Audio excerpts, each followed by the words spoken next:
The Fortune of War by Patrick O'Brien. Dramatized for radio by Roger Danes. Episode 1.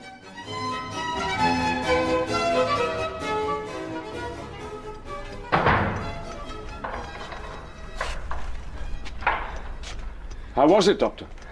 Sure, it was no more than an ordinary interrogation. They feel in their way. Your dinner. Oh, Jack. You're the jewel of the world. And all the wine is yours.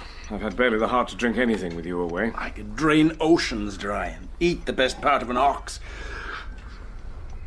Was it the Secret Service? The army. Ah. No navy, not even the French navy, would tolerate that general seediness of their Rue Saint-Dominique place.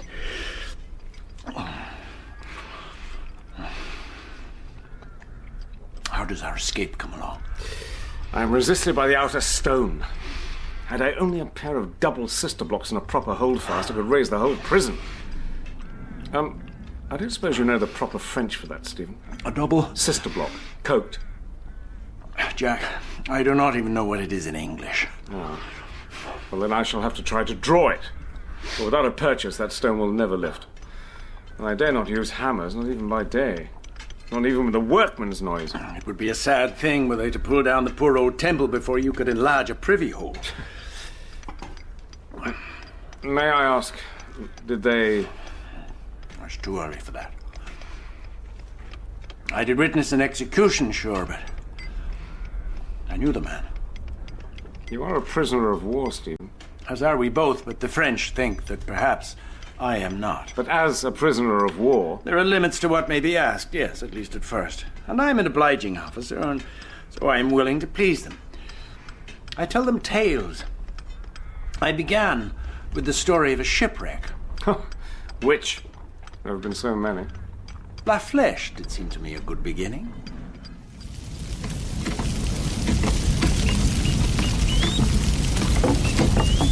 Mr. Forrester!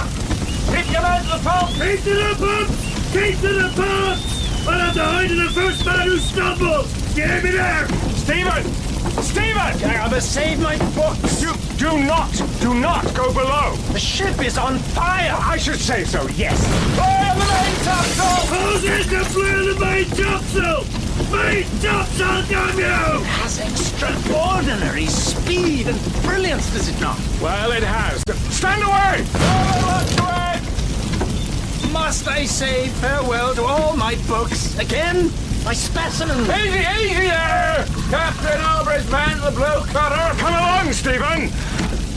Extreme, general, incoherent violence. There's ever been there. Make a lane there! Make a way for the doctor! Do not trample me, I pray, for all love. There you come, Doctor! Handsomely now! Killick! Make sure you grasp him carefully now! Clumsy bugger, aren't you still? I'm begging your I'm pardon. obliged to you, sir. Ready, yours! Last trumpet there! Pull clear ahead, Bondon. Clear ahead, sir!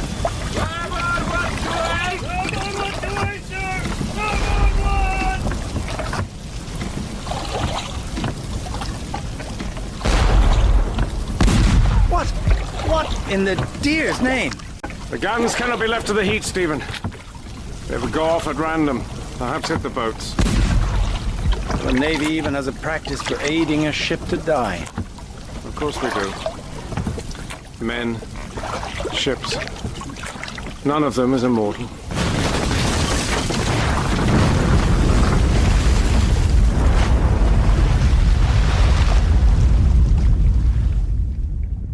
HMS La Flèche sank at 19 degrees 53 minutes south and 12 degrees 41 minutes west. Since you say so, Major. I calculate by Paris meridian, of course. Of course. In the South Atlantic Ocean, Dr. Maturin. Voyaging from Java to Plymouth with you and your Captain Aubrey as passengers aboard. We know perfectly well this, as well as we know who and what you are. Well, as to that, sir, I am an officer of His Majesty's Navy who was a prisoner of war. Not when you were last in Paris. Nor were you then here in the character of an officer, Dr. Maturin. You were therefore not protected by the laws of war. But now I am, sir. And I am fully prepared to answer any questions within the limits, narrow limits they are, that may be put to an officer and prisoner of war. I strongly advise you not to compel me to press you to the utmost. You are very good, sir. You are required to give an account of your movements. We already know a very great deal. No equivocation will be tolerated.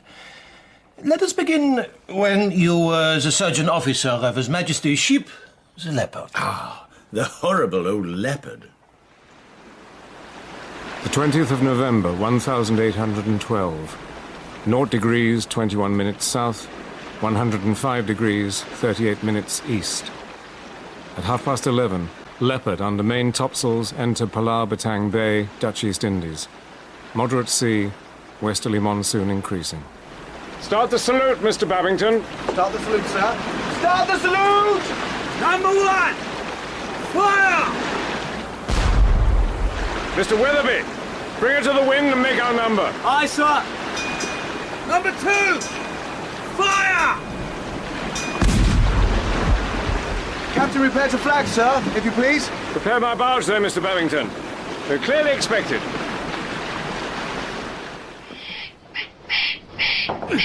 Give it here back, you poxy Abyssinian Northern bastard!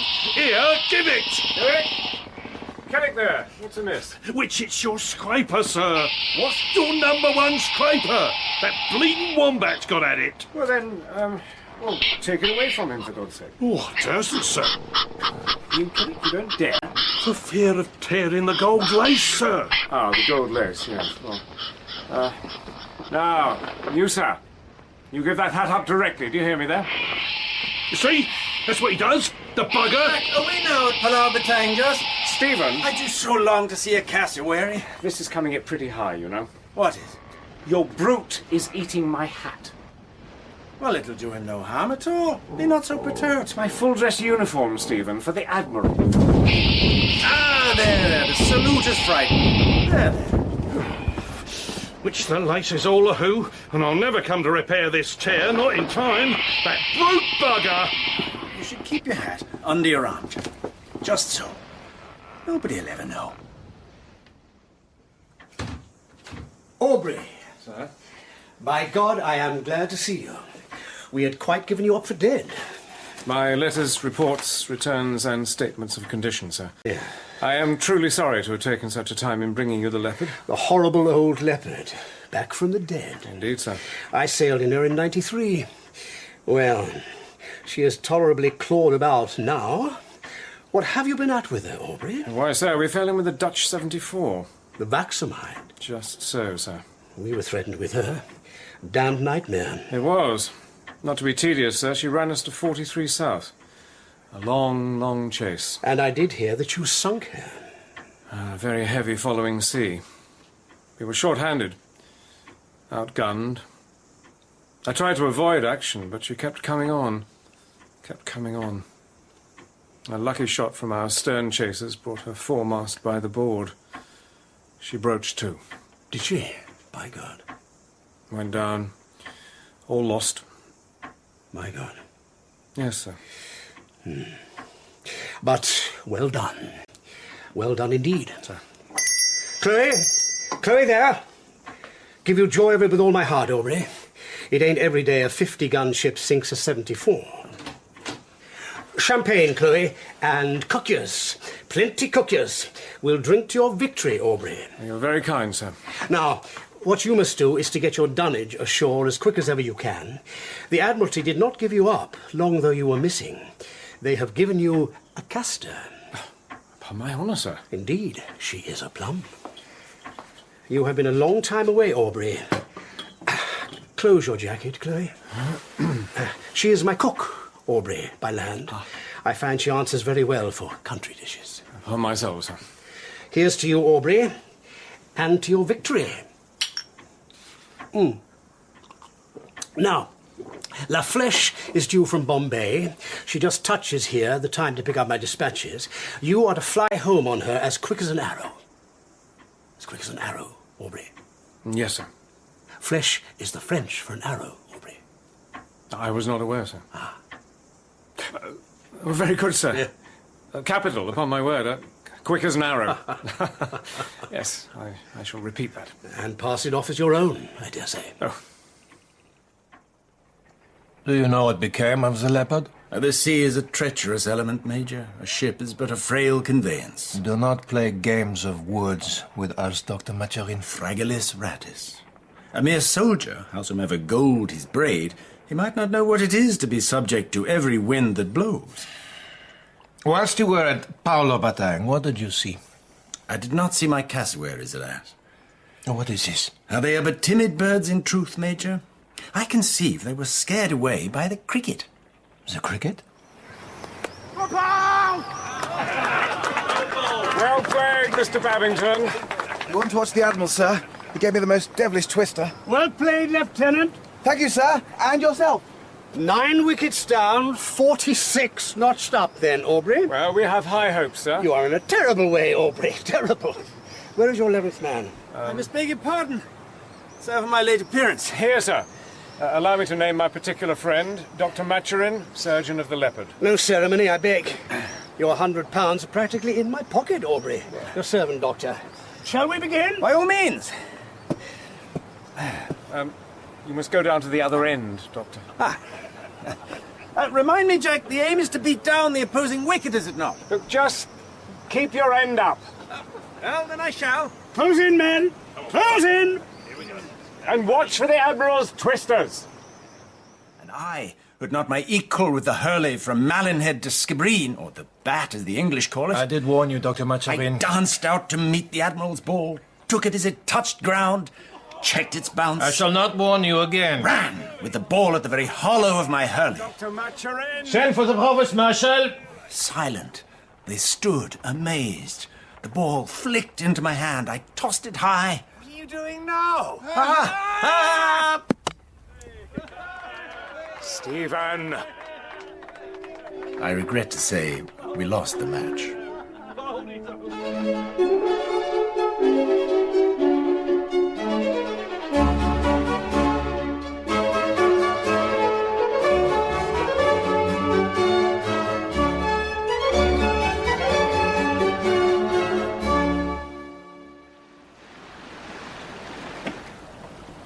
Change over rowers. Wet your jackets. Pass them to the new men.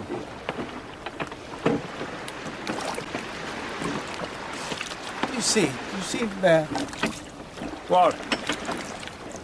Never have I seen those birds more than a few hundred miles from land.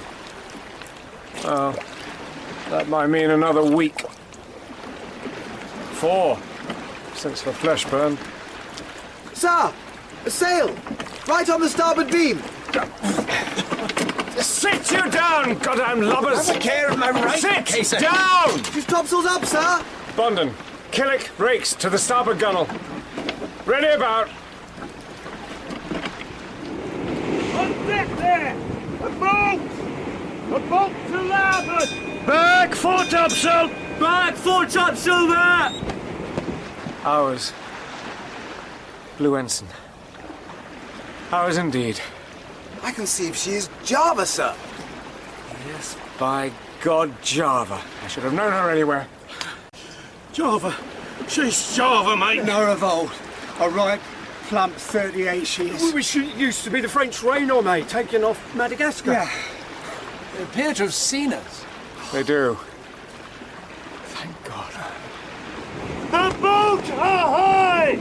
What are ye? Shipwreck! Mariners!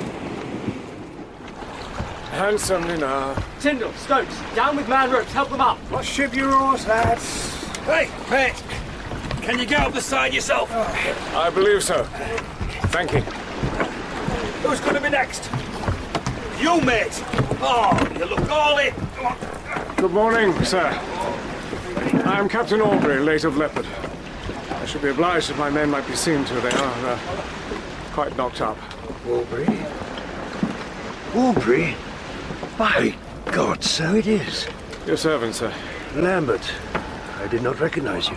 My surgeon will need a bosun's chair, sir. Mr. Chads? Bosun's chair it is, sir. We thought you lost a great while since.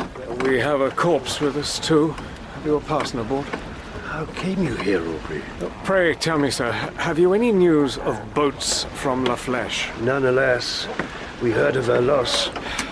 She took fire. And you have been drifting since. She blew up.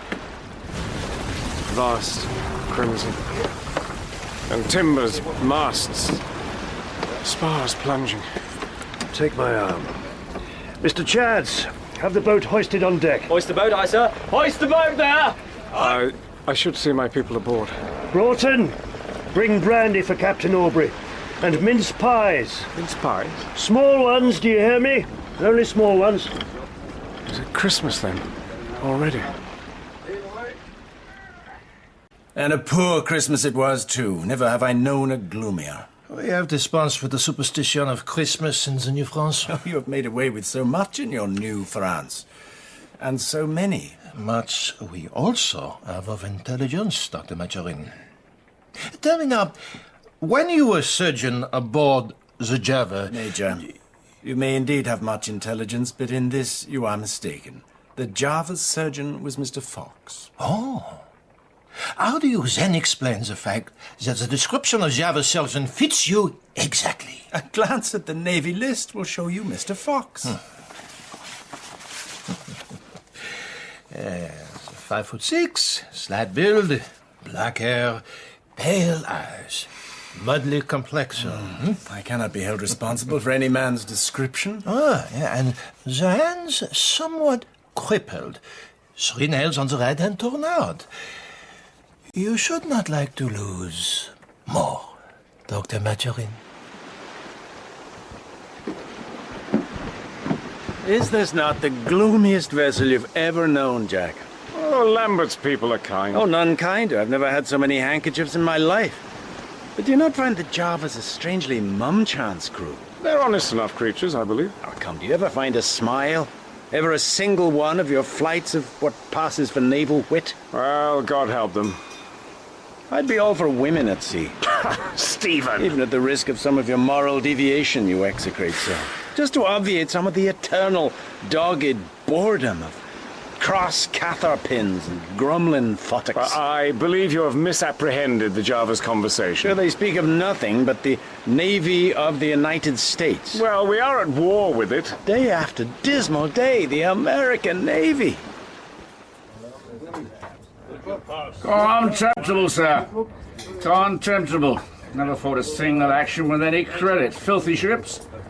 More like privateers than a real navy. I seem to remember they had a little war with France. In 99.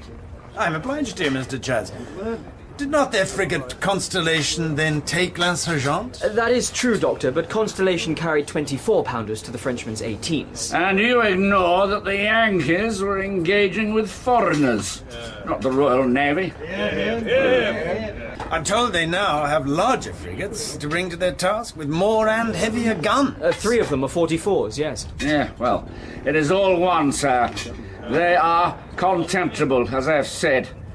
Convicts for the most part, and piebald mongrels for the rest. We protected them from the French until, 63? And then what do? They bit the hand that fed them. Scoundrels, to a man. Am I mistook in that they have also vanquished one of ours? The Guerriere, was it not? I wonder if you know anything of their president, Doctor? Ah, yes. Most unfortunate choice, Mr. Chads. Oh, is that, do you say? Without a doubt. No bottom. Weak, blown from side to side in all winds. You say so? I do. For all he may be a tolerable Hebrew scholar. He may have genteel, insinuating manners and a handsome, very handsome wife. But power, sir. I beg your pardon, Doctor. I was referring to the ship, to the frigate, President. Oh.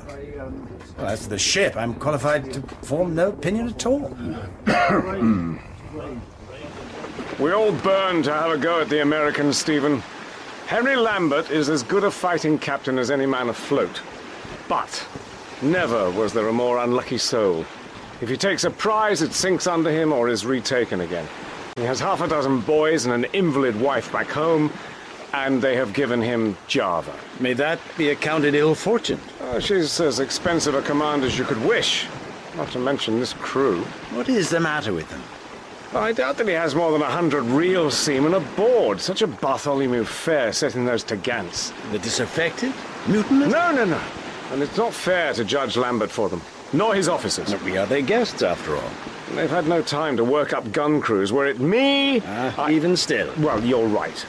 But Lambert has a very good notion of gunnery, and Chad's his first, is a most scientific officer. Chad's dearly loves a gun. I dare say they'll bring the men to it. Yet when you suggested a real, alive discharge... Yet, well, I regret that, Stephen. Captain Lambert said he'd already been rapped upon the knuckles for exceeding his allowance. Yes, well, there's a strict rule. No captain is allowed to fire more shot than a third the number of his guns per month. You must have infringed that almost every day. Leopard, lively, surprise, all guns, both sides, the ocean in an uproar. Yeah, but that was powder and shot that I'd captured. Or it was bought out of my own pocket. Lambert cannot afford that, Stephen. His men will have to learn by going through the motions. Make all fast, so. Failing this, and 2 tons of gun will be hurtling about the deck. That will crush more than your feet, Legman. Aye, sir. I would have you save Mr. Fox's labour, or Dr. Maturin's. Good morning to you, Mr. Chance. What say you, Doctor? Will they not do very well? Little do I know of gunnery. Well, they will. Good, sensible, steady men. It must surely call for a very nice appreciation of distance, of angle, and of direction when both deck and target are in constant motion. It does, Doctor, indeed. But it is wonderful what use will do. A month or 2 of such constant practice, and they will fire amazingly well at 1,000 yards. On deck there! Sail fine on the starboard bow! What is she? Can you see? Top sail only, sir. A closing of us fast. She may well be your transport, Doctor. May I suggest you pack up your belongings? If I hadn't come from stowing the captain's sea bag, you'd have been here still, standing staring at them anchorchairs and warm weather drawers till the drum called us all to dinner. Preserve Killick, I'm obliged to you. Now, you need to show a leg, sir. We'll never get you a decent cabin on that bloody transport without Mr. Babington and Mr. Byron and all them wicked reefers nipping aboard of her like ferrets, swiping all the decent berths. Christ! What you got all here? What have we? Royals! 40 guns! No stunsails! No skyscrapers! Send the royal yards aloft, Mr. Chance. Royal yards it is, sir. Royal yards aloft! Royal yards aloft! Shall you run down and take a look, sir? At this distance, the relative size of a ship may easily be mistook. You well know. She might yet prove to be your transport, Aubrey. But you doubt that? It is no more than a possibility, of course. But it may be. We have the enemy under our lee. Always a flying howdy-do aloft, sir. The old quarterdeck stood a staring through their spyglasses, which some are saying she's a Portuguese razzie. But Bondon, he said... A razzie? Why, a cut-down ship of the line, in course. All the guns behind one line of ports, because the upper deck's gone. Well, surely you know that, sir. I do so, now. Howsoever, Bondon's been up at the jacks this last class, and he swears she's their constitution. The Americans? Yeah, and Barrett Bondon, he should know her if anybody should. He saw a mort of her in the Med. Went aboard of her, too, when she was a-tickling up the Barbary States. Give you joy, Dr. Maturin. Mr. Babington, you have the air of one that is summoning me to the surgeon's cockpit. In good time, sir. We have an American frigate, and a wonderful chance for revenge. Wear ship and steady on the larboard tack. Larboard tack it is, sir! All hands prepare to wear ship! All hands, wear ship! Captain Lambert, may I speak for all my men? Please. May I suggest, sir, that you get the Leopards a pair of guns? We are used to working together. With all my heart, Aubrey. If you would take over the forecastle battery, I should be infinitely obliged. Sir. Chance will show you to your guns. Thank you, sir. Thank you. Leopards! Leopards! Come in! You hear me there?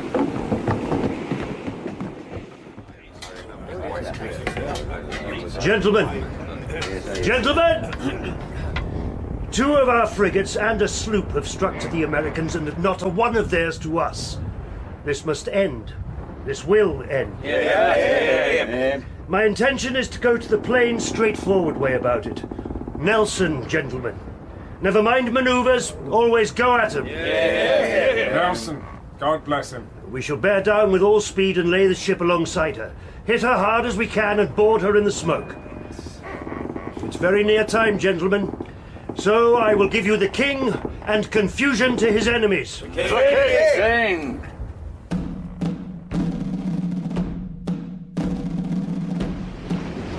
Loose your guns! You were right, Bondon. She is indeed the Constitution. Which I knew at once, sir. Heavy she is and well manned. Out, Tompions! Let us hope they cannot fire their guns as well as they sail their ship. Eh, Mr. Babington? They mean to fight, sir. Well, so do we.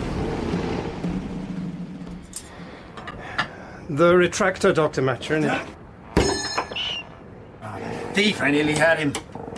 You have more than your fair share of rats aboard, Mr. Fox. I could not say, sir. Have you thought to introduce a parcel of weasels at all? We find in Ireland they answer admirably. I thought you had no weasels in your country. No more no serpents. Well, we do not. The Irish weasels are all stoats. But for rats, they are the devil.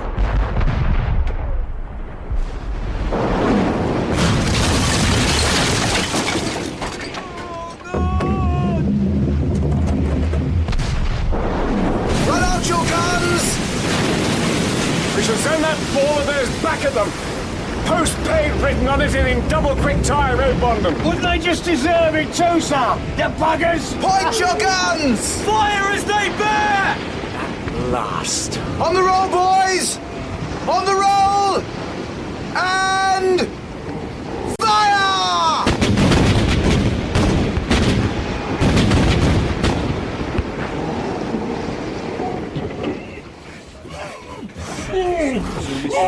Will you not hold him steady? I can barely cut straight. There. Cauterize me that and take him down. This man has gone. Bring me the next, Tyndall. Right. You'll be all right, mate, now. Here you go. Captain Aubrey sends his regards. Why, Barrett Bondon, what am I to do with you now? Yeah, it is but a scratch, sir. Indeed. Here is breadth of scalp. Needles, though. Sir, is my pigtail all right? Never you fear for that. How goes it above? Furious it is, sir. Ow! Blasphemy brings bad luck, sir. But Christ alone knows how them Javas are going to take you to Cousin Jonathan. Hey, watch your mouth, mate. You watch your own, mate. There, hold still, Barrett. Bursting your own guns with overcharging. I seen you. 2 cartridges. Any old bits of metal. Don't matter. More. We'll be boarding them in a minute. And there. There you're done, Bondon. Thank you, Doctor. And my love to the captain. Yeah.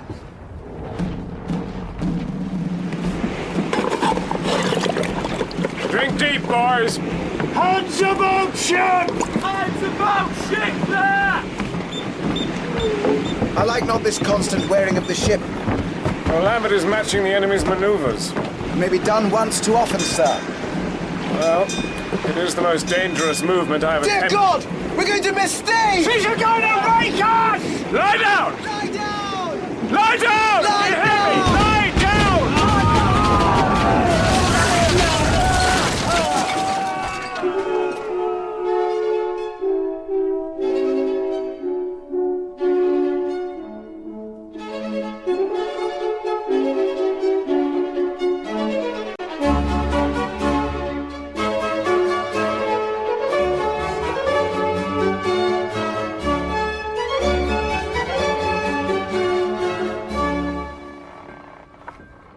I do deeply grieve for Captain Lambert, sir. Did you and Mr. Fox not believe you'd saved him? We did, Commodore, but he died more of misery than of his wounds, in spite of our every effort and the help of Mr. Evans here. He gave us a good fight. He was a most brave and gallant officer. He was most keenly sensible of having commanded the 3rd frigate to be taken by our little navy, sir. And when we blew up his ship... She was in no state for a prize. He had so hoped to avenge the other defeats. And, your own Captain Aubrey? Has survived, sure. And his functions are now much what they should be. Mr. Evans tells me you nearly despaired of Aubrey's life. Well, we did. I may tell you faithfully, sir, that had he been in command of Java, your victory would have killed him too. But now, why, he can defecate with ease, though he's had a shocking, shocking blow. Well, will he be well enough to be moved before we sail for Boston, Mr. Evans? No, I think not, sir. Despite my colleague's optimism, he is very weak. And I fear there is a look of gangrene still about the arm. You will continue with Aubrey, Dr. Maturin? You will sail with us? With your permission, Commodore Bainbridge? You could still give us your parole, not to serve against the United States. Go straight home in the cartel ships to England. I am sensible of it, sir, but my patient and friend... Just so. You have had nothing lost, Dr. Maturin? I'm gratified, Commodore, to acknowledge your extreme solicitude that nothing of Java's unfortunate officers should have been lost or looted. It is the least of courtesies. But we are curious, Dr. Maturin. You did not claim this book until after we had arrived in San Salvador. The doctor thought it might be mislaid, perhaps. I am obliged to ask you whether it has anything to do with the Java's cipher or signals? I collect Mr. Chads, Java's first lieutenant, threw them overboard, sir, just after he'd hauled down our colours. Oh, it's this book, Dr. Maturin. Oh, it is of a purely personal, medical, and philosophic nature. Then these enclosed papers have nothing to do with me, may I? Yeah. I believe Captain Aubrey's steward brought them aboard. This looks very like Aubrey's commission. Now, here, Mr. Evans, you may see. Yes, the alimentary tract of the sea elephants. May I ask why the text appears to be disguised? Flayed hand here of a suffer from calcification of the palmar alponeurosis. It's fascinating. Maturin, may I... It does appear very like a code, Dr. Maturin. Sir, a personal diary is best considered as a mirror in which man may see himself. Few would wish to reveal their innermost shortcomings to another reader. The oviducts of the whalebird, they're extraordinary. A medical diary, too, must also perforce be secret. Mr. Evans will support me. Total discretion is part of the Hippocratic Oath. Indeed, sir, indeed. And then it is notorious that the natural philosopher is extremely jealous of his discoveries. He would no more share the glory of a newfound species than a naval commander would wish to share his capture of a ship.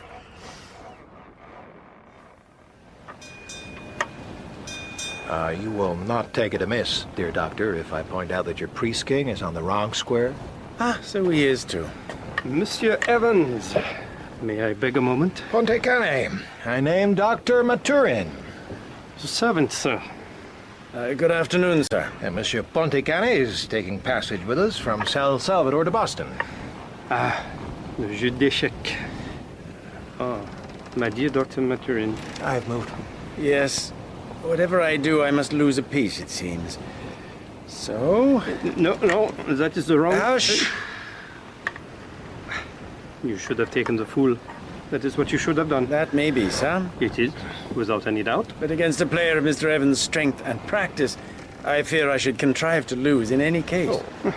Against me also, for I do love this game. It is agreeable to my sentiments. And to mine, as a citizen of a republic, since it always ends in the discomfiture of a king.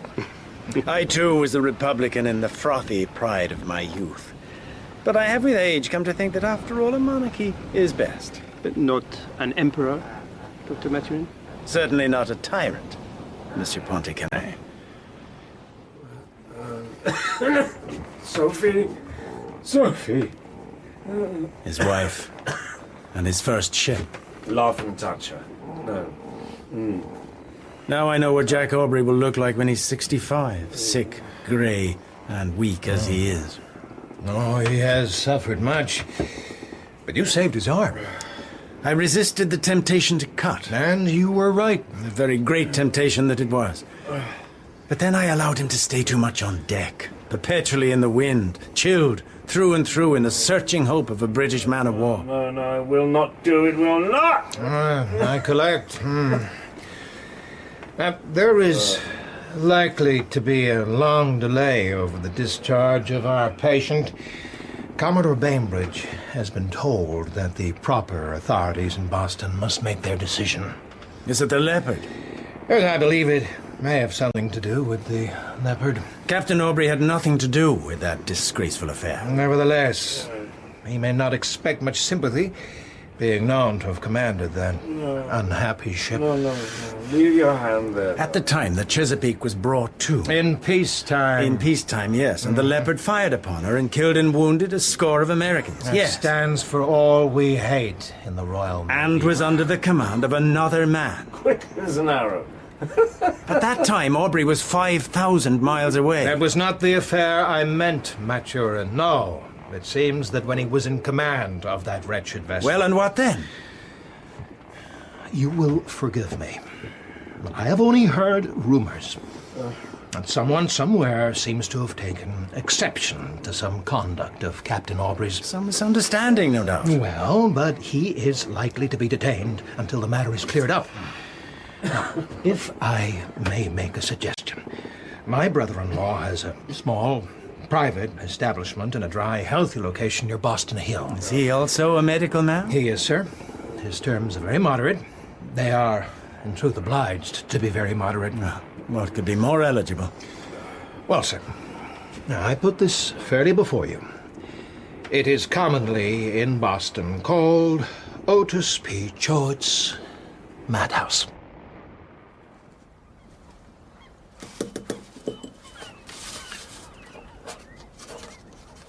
My dear Sophie, you know so well I have always wanted to imitate Nelson as much as ever I can. Except in the marital line, of course. Ha. So here I am, dashing away to you with my left hand and writing much the same scrawl as Nelson did. But Dr. Choate tells me I may try the right in a month or so. My exchange seems to be hanging fire.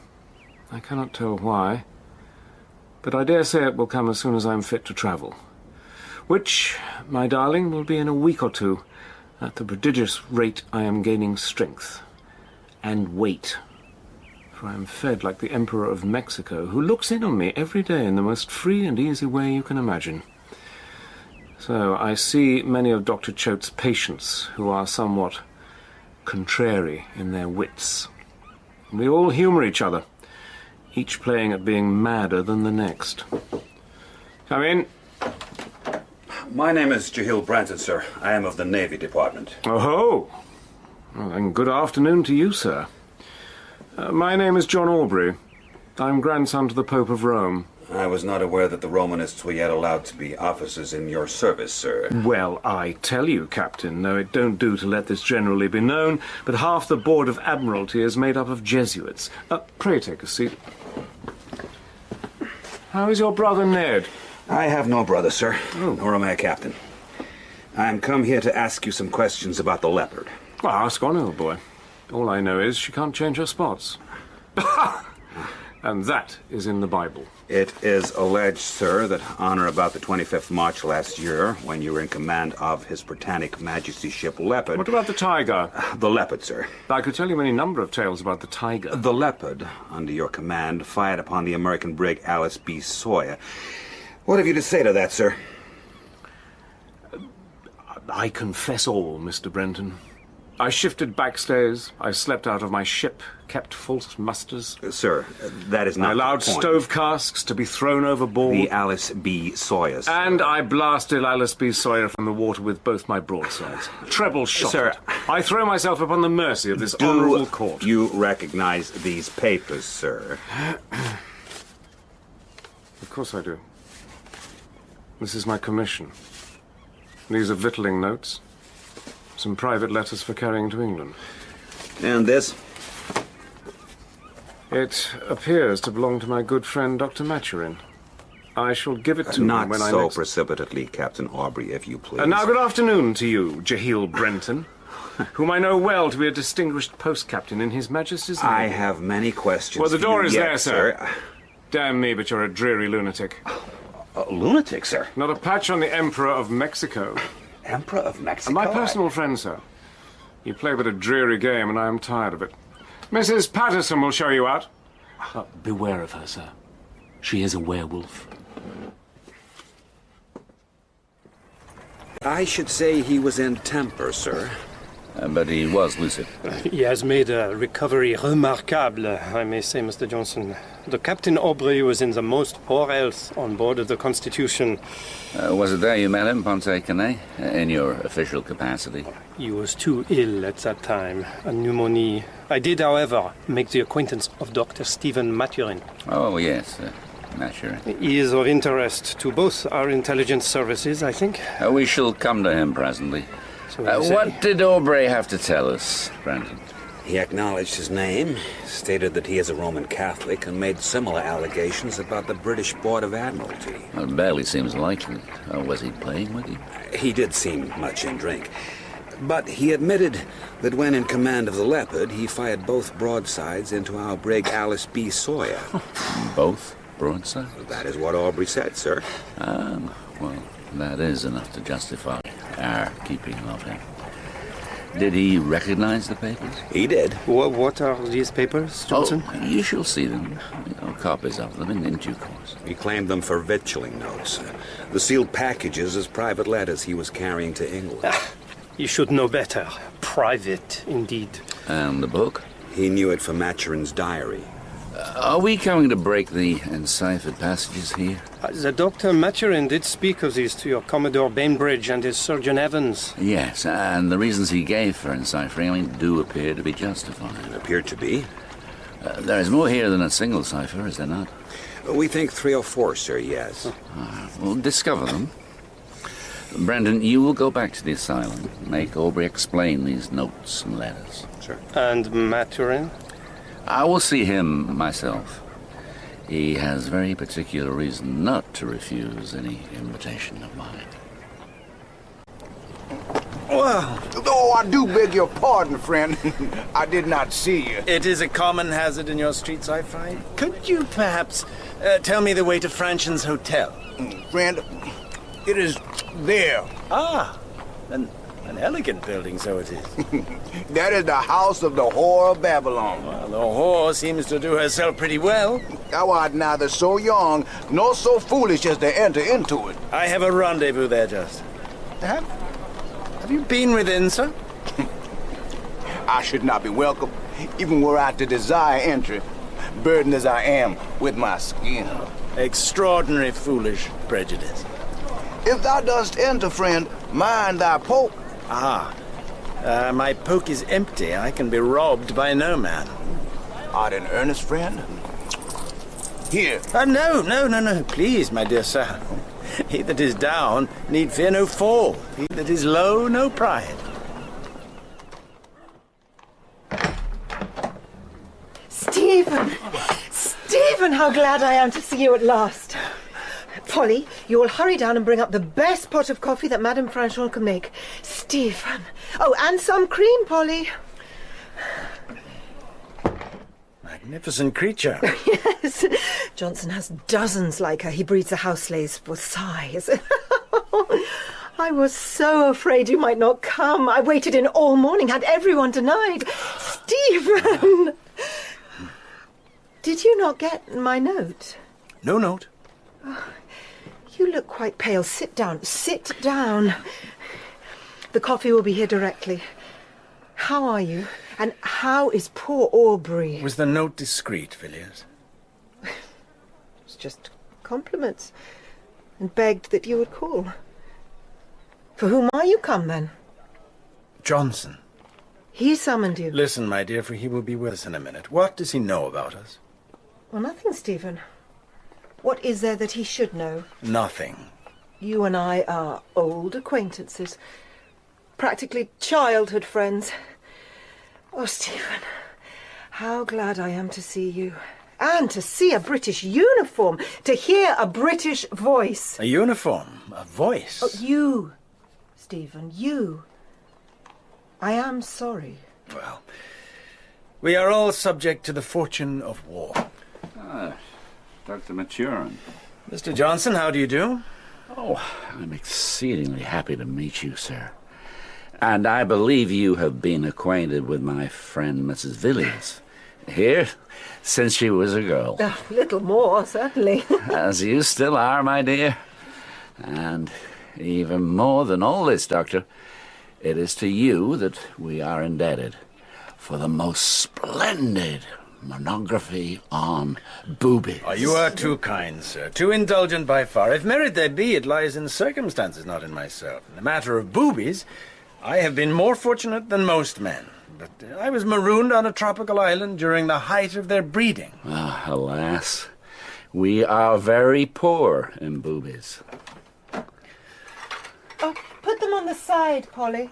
I had the great good fortune to secure one of the blue-face variety when I was off the dry tortegas. Dr. Maturin will take cream. But the white-bellied booby, oh, I have never seen. Oh, God damn you, bitch.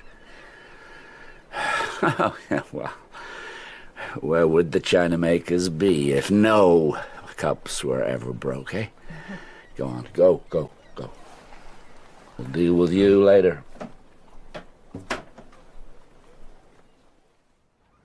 I beg you, be not agitated, Captain Aubrey. Oh, I do assure you, Mr. Branson. I regret there may have been some misunderstanding at my last visit. None at all. In any case, this afternoon has nothing to do with the Alice B. Sawyer. Gratified, I'm sure. No. My office is required to investigate all documents found of prisoners of war before any exchange can be contemplated. Make it so, then, Mr. Brenton. This, for example. Victualling notes, as I've said. Compiled according to a system of my own devising. Captain Aubrey, sir, do you expect me to believe that the leopard consumed in a year 1,085,266 pounds of meat and 1,167,000... Who is talking about leopard? And what the devil do you mean, sir, with your "do you expect me to believe"? Gunfire. Thunder, I conceive. We will leave the victualling notes for the present. Do you have anything to say to this? Do you mean to tell me, sir, that you have broken the seal of a private letter? A letter, sir, from an admiral in an enemy navy.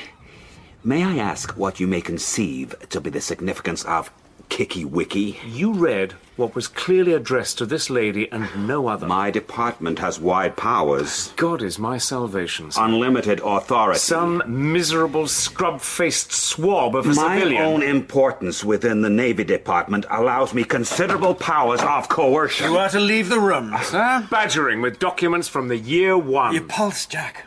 I shall not leave the room. You're doing my patient serious harm, sir. I shall not move a step until I have back that document. This is a private letter.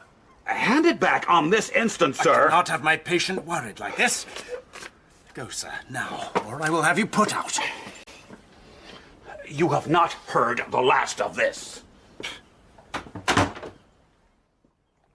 Let us now talk of Madame Villiers. Major, I will not speak of a lady. She is your mistress. She is her own mistress and no other. In Boston, Massachusetts, she was a mistress of Mr. Henry Johnson. It goes to my heart, Stephen, straight to my heart, to see English officers, you, walking about prisoners of war, and the Americans do so crow. And you a citizen of their country. The silliest thing I ever did in my life. And now Johnson expects me to be pleased when Royal Navy ships are taken. Do you say that is an egregious effrontery in him? For a very clever man, he can be unbelievably stupid. He thinks of himself as Adonis and Byron and Croesus all rolled into one, and no woman can resist him. But you? How can I get out, Stephen? Go? I cannot. He has something else over you? He can be perfectly ruthless. You're afraid of him. I ran with him from London. I was taken to the Home Office and questioned for hours on end. Implicated. Afraid I should be taken up and hanged.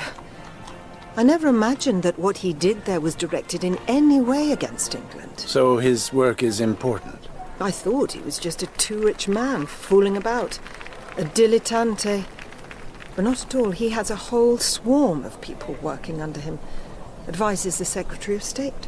Perhaps he has been generous to you also? Most women like diamonds. But even the slaves look at me as if I too have been bought. I cannot bear it. And then he is absurdly jealous. None of his black women is ever allowed to marry. None? The fellow is a perfect parish bull. I am desperate, Stephen. You must marry me, Villiers. That'll make you a British subject again. You can return to England when Jack and I are exchanged. Be my wife. I knew I could always rely upon you. But there will be no exchange, Stephen. I assure you, before the week is out. No. They believe Aubrey has something to do with intelligence. Aubrey? My dear. Well, God knows if they're right. I no longer know what to believe about anybody. Save you, Stephen. If they are right, God help Jack Aubrey in Johnson's hands. Come in. Captain Aubrey. Good afternoon to you, sir. My name is Johnson. Henry Johnson. We got along very well together, Dr. Maturin. He spoke handsomely of you. Captain Aubrey is very kind. Well, he is the complete British sea officer. The kind that taught our men their trade. And they've learned it well. I did not like to linger. Aubrey has been so shockingly knocked about. He seems fatigued. The loss of 3 frigates without a single victory. Just so. Your opinions? I only hope that all this useless slaughter and destruction will soon come to an end. With all my heart. You are a man of peace, Dr. Maturin. And so am I. And peace would come much sooner, it seems to me, if only there were a clear understanding between us and the States and Europe. I'm afraid, sir, the advice of a plain naval surgeon would be of little use to you. You are not quite the plainest of naval surgeons, sir. I know something of your reputation, your scientific activities. I know of your distress at war between the States and the United Kingdom. I know of your, well, let us say, impatience at the English government's conduct in Ireland. And after all, our ends are essentially the same. Just and lasting peace. Sir, we are nonetheless technically at war. If my advice could be of the least value to you, then I should be comforting the enemy. In spite of my esteem for you personally, sir, I must beg to be excused. Dear Dr. Maturin, I will not take your refusal. Ask Monsieur Ponte Canet to come in. We have it on excellent authority that a man cannot serve 2 masters. No, but he may serve an end that transcends both. Forgive me a moment. I have to give this to the Frenchman. Oh, Dr. Maturin, how do you? I'm well, I thank you. And you, sir? I do very well. Here. Thank you, sir. I wish you then a good day. Doctor? You would not think so. But that man is the most devilish creature. His people had an agent on the Canadian border who thought it more profitable to be paid by both sides. They brought him down here. The sight of his body afterwards, I do assure you, it haunted me for weeks. I have myself enjoyed French hospitality. You are my guest. But in these critical times, we cannot be as rigid with our French colleagues as I would wish. Let us meet tomorrow. There are certain formalities to do with Captain Aubrey's exchange. And when we have dealt with them, I hope you may not object to my consulting you on a few points of purely European politics. We went along surprisingly well. And Johnson thinks the world of Dr. Maturin. Does he indeed? Yes, said such handsome things about your birds and your learning, your Latin and Greek. And not to be behindhand, I added your French like a Frenchman's, your Spanish and Catalan. Not to mention all those outlandish languages you picked up out east. Jack, brother, I am obliged to you for your good opinion, but, my dear, in principle, you might avoid applauding me here to strangers. Lord Stephen, have I done wrong? I must tell you this, Jack. The Americans suspect us of being concerned with intelligence. Ah. Is that why our exchange is so delayed? It is. Do not, for God's love, give them a handle to grasp upon. This will blow over. Well, if they suspect me of intelligence, why, I dare say it will soon blow over.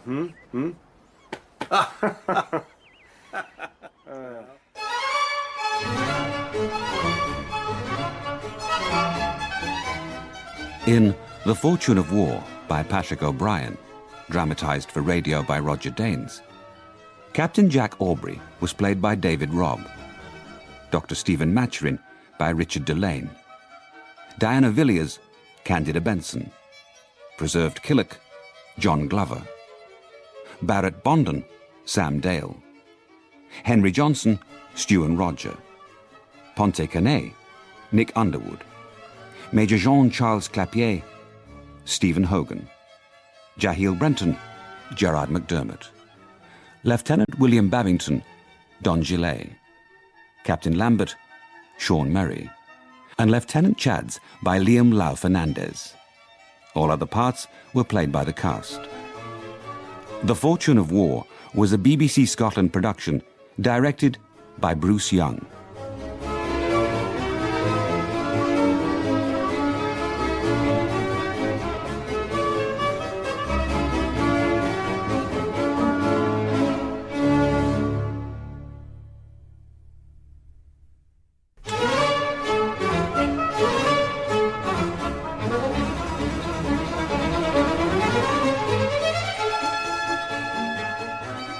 The Fortune of War by Patrick O'Brien, dramatised for radio by Roger Danes.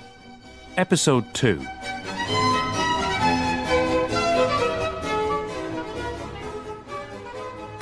Jack, I must tell you that things are not quite as I could wish. You say so, brother. I do. The Americans have been suspecting that you're concerned with intelligence. Not I, Stephen. Do I not make it clear every hour? I, intelligent. Do you see Shannon there? Not without your glass. She's awaiting for the Americans to try a break, which they ain't going to, safe in port as they are. Oh, she must be spoiling for a fight. I know I should be. They now suspect me, Jack. That is Brooke on Shannon's quarterdeck, or I'm a Dutchman. And I ain't that either. The French are helping American intelligence, or seeking to control it, and they know me. And is this the reason I've had so many visitors from the Navy Department, yet still no sign of our exchange? There are no proofs. I do not believe the Americans will act without proofs. Johnson will not act without proofs. Oh, prettily done. What? Shannon. She stays in her own length, nimble as a cutter. Taction sheets very prettily done. Will you listen? There are French agents here in Boston, and with them, the question of proof may not deter. Is that not to be expected, Stephen? My enemy's enemy's enemy and all that? One of them has searched my room, not stealthily enough. Well, little it is that gets past your notice, I collect. On their own account, or put up to it by Johnson, I know not whether. The same Mr. Johnson that visited me. The same. He's an American intelligencer, a chief. Oh, God, Stephen. Have I done wrong? I'm sure you've not. He said such handsome things about you, thought the world of you. Yes. I fear it is not impossible the situation may turn ugly. Well, they can surely not do anything to you in the United States. I mean, this is not Spain. Still and all. I've desired my porter to admit no man he does not know. And I borrowed this from Dr. Choate's instrument cabinet. We use these for amputations. It looks precious small.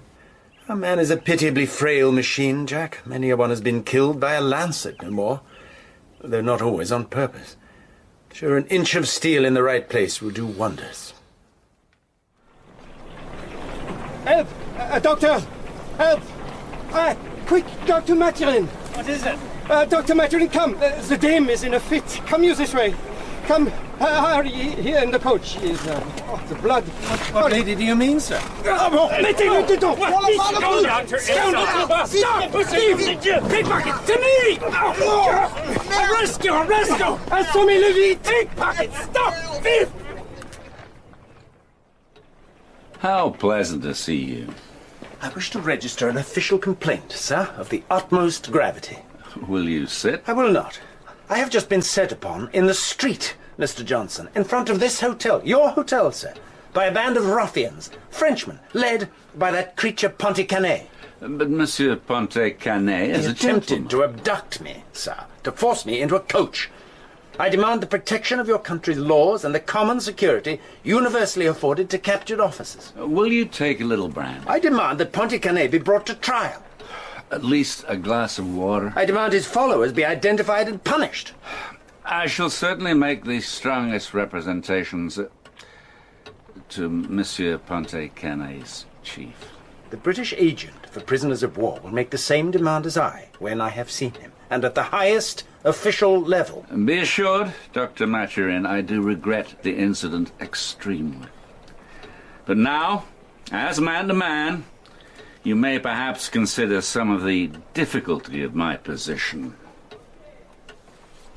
Well, I may take some of your brandy. I can. I will. Protest, of course. I am infinitely concerned, sir. In wartime, however, I am but a small cog in a very large machine. You are too modest, Mr. Johnson. I do assure you, a very small cog. Now, in time of conflict, if those bigger cogs should think fit to allow French agents a greater degree of liberty than I, to be frank with you, than I think congruent with my country's sovereignty... Saying that you cannot do more than protest. There will be no repetition of this morning's incident. My own agents, Dr. Maturin, I can most certainly protect. Now, I dare say you are very angry. Well, I will not press you now. He holds the Frenchman over my head as a threat, to compel me to acquiesce. You have torn your coat pocket twice over by pinning it thus. I do so admire the way you sailors ply the needle. Pretty set of scarecrows we should look if we were to wait for women to do it for us. You think the French have smoked you? Oh, you know, Jack, I've done them always all the harm that I could in my line. I think they'll kill me for it if ever they can. Well, we must see to it that they can't, then. I think Johnson can protect me, if he wishes. Because of your friendship with Diana? Not at all. He and she are not well together. She hates him, Jack. As a man, as an enemy. Diana is very patriotic. She feels our reverses in this war most bitterly. So must anyone who has a scrap of pride. She wishes to leave Johnson, leave America. I have proposed that she should marry me. Oh, Stephen! I know. But she might thereby recover her nationality. Return with us when we're exchanged. How much of this does Johnson know? He is an egregiously jealous man, and they are the great ones for dueling in the southern states, I collect. Did he know, he would provoke me. Or throw me to the French. Here is your coat. Oh, very prettily done, my dear. Dear Lord above, Stephen. How I wish I could get you clear of all this business. How dirty, ugly, and underhanded it is, so. Oh, how I long for the open sea.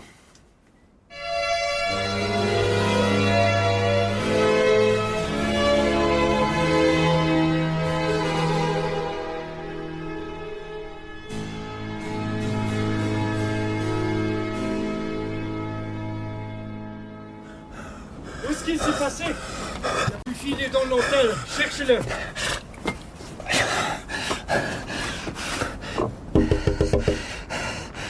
Villiers!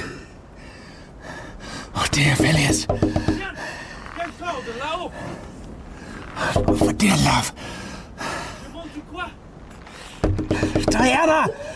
Quick, for the love of God! Don't be a fool, woman! Open, quick, dear Christ and all! What are you at, Maturin? Close the window. You're flying from an angry husband? Shutter! Curtains! Bounding from one bed into another. It's not like you, Stephen. Get in on top of me! Diana, I beg you! It is a thief, Madame Franchon. He is within the hotel. You are certain of this, sir? Nothing is more certain, Madame. My comrade has chased the man, but he is not to find in the passages. The rooms, therefore? I cannot permit you to disturb my guests at this hour. L'étage au balcon, il est à monter. The floor of the balcony, Madame. Oh, yes. It would be there. What is it? Extremely sorry to disturb you, ma'am, but it is thought a thief has taken refuge in the hotel. A thief, do you say? Have you perhaps heard or seen anything, ma'am? Nothing at all. Might I look into the inner rooms, ma'am? You have the keys? Oh, certainly, Madame Franchon. Yes, for the love of...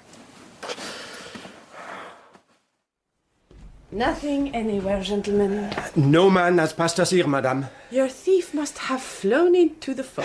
No. I will disturb no one again, sir. I bid you good morning.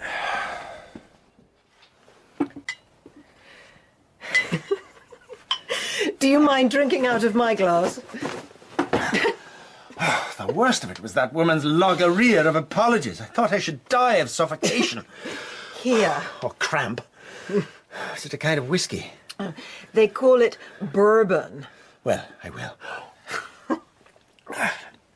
Oh, my God, Stephen, I thought you had deserted me. Well... Oh. I was escaping from Ponticanet and his agents. You called me a fool. They will kill me if they can. As if we were already married. Perhaps I am a fool. We must leave Boston as soon as may be, but I cannot stir from here, Villiers. Will you take a message to Jack? There's no danger to you. I will dress at once. A veil, too. It would be well you were not seen, not recognized. So there is danger? I need pen and paper. In Johnson's rooms. The keys?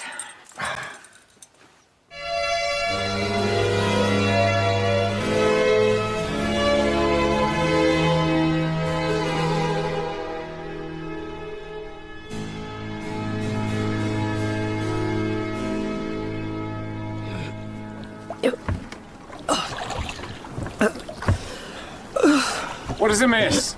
Diana is sick. Well, lean her at the leeward side. Yeah, come here. The leeward, Stephen. Oh. The other side. Cursed snappish out tonight, Jack. After all these years you've been at sea. Do I expect you to understand medical jargon? Passes human understanding. Oh, will it be much further? If we can find the Shannon in this fog, cousin, it'll be at no distance. Be easy, my dear. Why did you kill him, Stephen?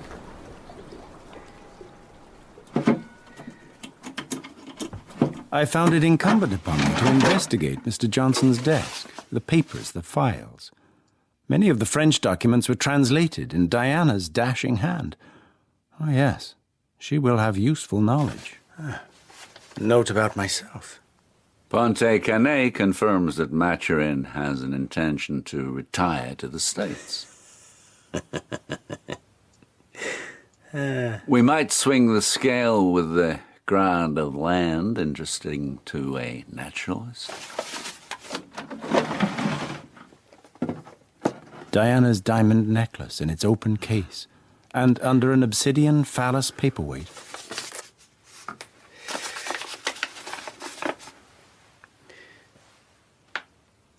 The seal had been raised. I was not the first to read it. Dearest Stephen, perhaps you thought I refused your offer. I saw you go away without coming back to me. We were interrupted, and I had not given you a clear answer. And I thought back to another letter, long time ago. Dear Maturin, you will think me very cruel. And then I heard the door. Ponticanet, on the same errand as my own self.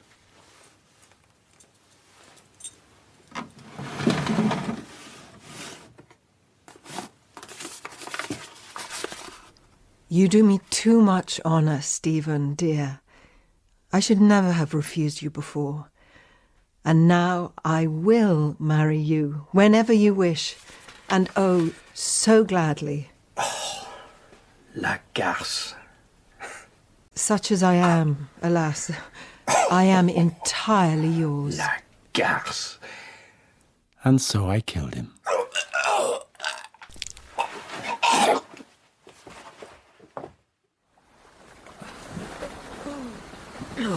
Poor soul.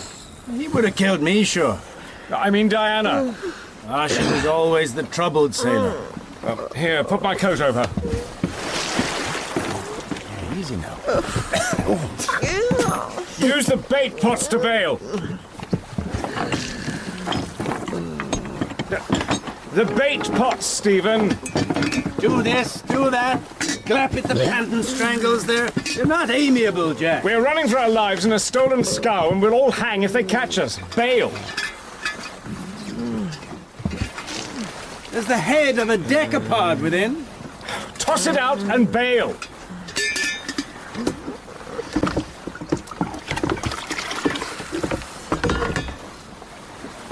You're smiling, brother. To be candid, I am. Do you see that? Just clear of the Brewster Islands. I do not. I see bailing. The further island. The northern.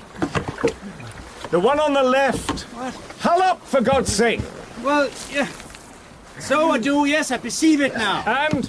Well, for what my opinion is worth, I should say it looks quite like a man of war. That's the Shannon, Stephen. Standing in for her morning look at the Chesapeake. We then saved. I believe so, Stephen, yes. Mind the paintwork! God damn your eyes! Mind the paintwork, I said! Fend off! I must ask you to moderate your language, sir. Pass him a line, Wyatt. Line it is, sir. I'll moderate a round shot through your bloody bottom. We have a lady in the boat, sir. The paintwork, damn you! Send the class and strike the bell! And take your hands out of your pockets when you speak to me, Mr. Faulkner. Captain Aubrey! By Christ, I beg your pardon, sir. Will you come aboard? I shall. A boatswain's chair for my companions, if you will. And pray you, will you tell Captain Brooke that I should like a word with him? Cousin Jack, how glad I am to see you. Philip, how do you do? May I present Dr. Maturin, my particular friend? Doctor? Captain Brooke, your servant, sir. How came you here, Jack? In that boat, I do assure you. The three of us have escaped the Yankees, well and properly. We will place the lady in the master's cabin. Mrs. Villiers, I believe? My betrothed, sir. Really? Give you joy, sir. Thank you. I've been watching you, Philip. How so? I had a fine view of Massachusetts Bay from my window at the insane asylum. You lodged at an insane asylum? I was nearly driven mad by their damned Navy Department, Philip. Day after day, drivelling on some rubbish about the Leopard and a Yankee scow. You will have observed the harbour, then. I have a good glass. Every day I visited, he was at the window. I'm after the Chesapeake. Oh, James Lawrence is her captain. Later the Hornet. It was he sank the Peacock. I yearn to meet him, Jack. Well, we were introduced to him in Boston, were we not? Yeah. Captain Brooke means to meet him in battle, Stephen. Chesapeake is now the sole object of our long blockade. I've been waiting for Lawrence day after day for the chance to avenge our string of defeats. And now, with our supplies and water running low... You should not wish to be forced off the station. No, indeed. To let him out, or to leave him to another. That fairly torments me, Jack. I will not dissemble with you. Have you invited Captain Lawrence to come out, sir? I have sent several messages, by discharged prisoners. I dare say they never reached him. I hope he be not shy. Lawrence? Never in life. He's a very fine fellow, Philip. If his orders do not compel him to sit still, he will give you a meeting with all the pleasure in the world. Oh, Jack, how I hope so. Come, let me show you what we have prepared. Loose your guns! Wednesday is swivels and maintop and all marines at musketry. On Thursday, midshipmen at target and carronades. Friday... Lord, Philip, that must stand you in a pretty penny. Run out your guns! Well, it does, Jack. Padre at 8 guineas a barrel. Say nothing of the shot. Last year I sold the meadows at home, where we used to play cricket, you remember? No luck with prizes? Point your guns! I burned them. What? That is heroic. It is that, or weaken the ship by sending prize crews away to Nova Scotia. Don't it vex your people, though? Prime! They know I lose 20 times as much. And they burn for a victory, Jack. They burn for revenge on the Americans, as do I. For Peacock, for Guerriere, Macedonian, Java. Java, yes. Revenge, Jack. Revenge. Fire! Oh, they are but exercising the great guns.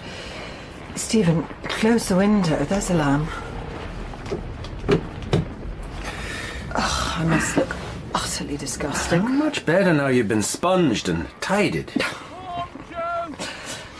I'm sorry to be such a spectacle. It's such a bore. No.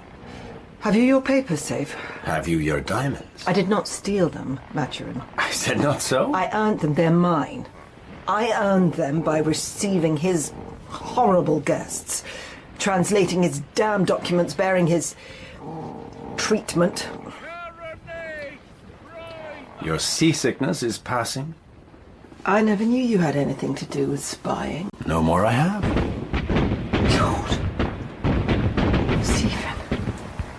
Stephen, dear, I am just beginning to realize it. We have escaped. We have run clean away.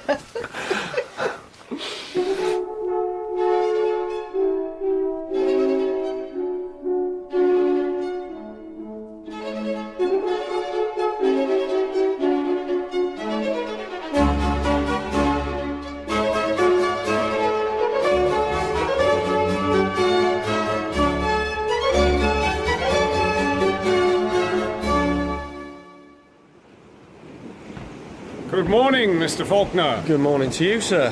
Have you seen anything of Dr. Maturin this morning? No, sir, but there is cocoa waiting for him in the gun room. That will set him up, I'm sure. Pray, those men by the carronades, they scarcely have the look of Shannons. Irish labourers, sir. From a Halifax privateer that had taken them from a Yankee privateer that had taken them from a Waterford brig. For all they speak hardly any English, I believe they may be useful when it comes to boarding. How so? See those three with the broken heads? Terrible battles they've fought amongst themselves. And they understand pikes and axes all right. Dr. Maturin, sir, good morning to you. And a good morning to you, Mr. Faulkner. I trust you found your cocoa hot? I did, sir, and return all thanks. What do they say? Hail to the Virgin's Son. We say that in Ireland at cockcrow, so if we meet with a sudden death before the day is out, we may also meet with grace. Well, they must keep that stuff until we rig church. Can't have Christian practices on weekdays. Mr. Bartholomew, move those men! What, sir? Come on! To your duty! Listen now, Jack, will you? Diana says that sea captains can marry people. Is that true? Good morning, gentlemen. Philip! Sir, may I ask, how does Mrs. Villiers? Not too disturbed, I hope, by our days of practice? The most distressing symptoms are over, sir. A tonic draught, a small bowl of arrowroot gruel, will set her up to a marvel this afternoon. And then, sir, you'd oblige me infinitely by marrying us. Marrying you, sir? If you have the leisure. I should be very happy, sir. But, I have never performed such a maneuver, such a ceremony. I'm not sure of the forms, of the extent of my powers. You will allow me to consult the printed instructions, and then I shall let you know how far I may be of service to you, and to the lady. I thank you. Good morning, sir. Is your friend serious, Jack?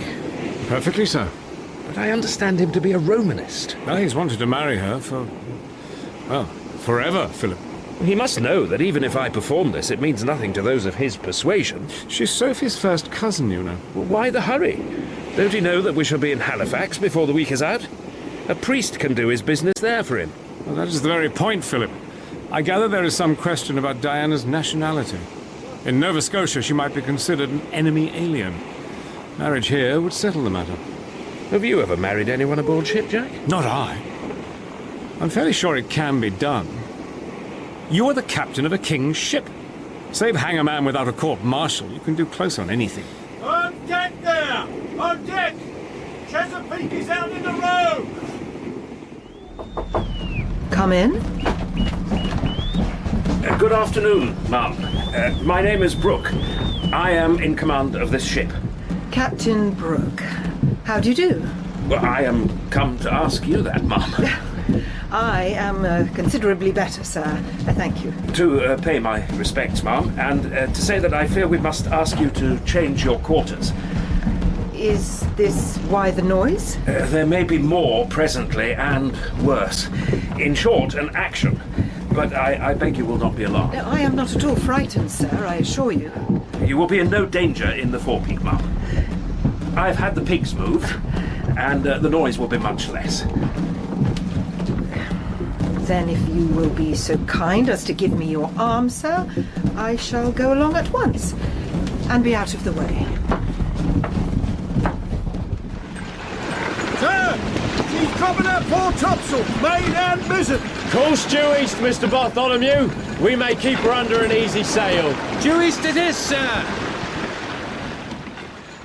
Shannon, off Boston Light. My sweet Sophia, I hope and trust we shall be in action with the Chesapeake before this day is out. I could not wish for more, my dear. But, should I be knocked on the head, this is to bring you and the children my dearest, dearest love. And you are to know, a man could not die happier. Your affectionate husband, John Aubrey.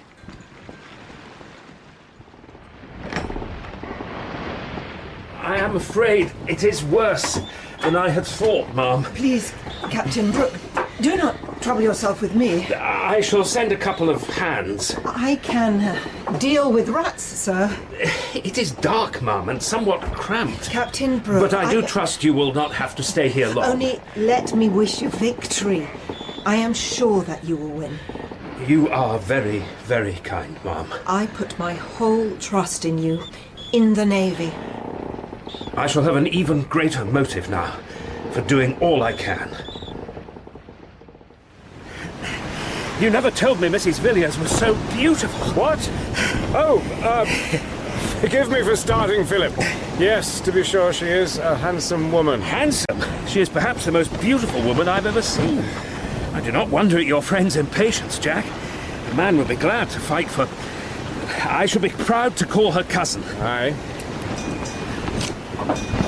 Chesapeake is hauling her wind. And very handsomely. Well, we will finish clearing the ship. There is little to be done now. What is happening, Stephen? I'm bringing you some portable soup. Goes down quite well if you do not breathe.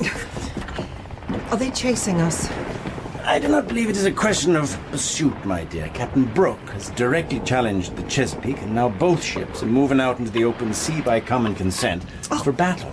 What about this is like lukewarm glue? It will rectify the humours. Pray, take a little more. Oh. Perhaps I spoke too soon when I said we have got clean away. I should have touched wood. I should have clung to it. What will they do to us if we're taken? Us? Well, you and me and Jack Aubrey, of course. They'll hang us up, my dear. Johnson is on that ship. I dare say you're right. I am sure of it. There's a great deal to pursue, and he's a most passionate man. Should you care for a pocket pistol, my dear? You could not have had a better thought. Now I need not be afraid. They have said that the English have forgotten how to fight. You will let them know today that they lie. Fire into her quarters. Do not waste shot trying to dismast her. Main deck into main deck. Quarter deck into quarter deck. Kill the men. Kill the men and the ship is yours. Do not cheer. There will be time enough. Go quickly now to your quarters. I know you will do your duty.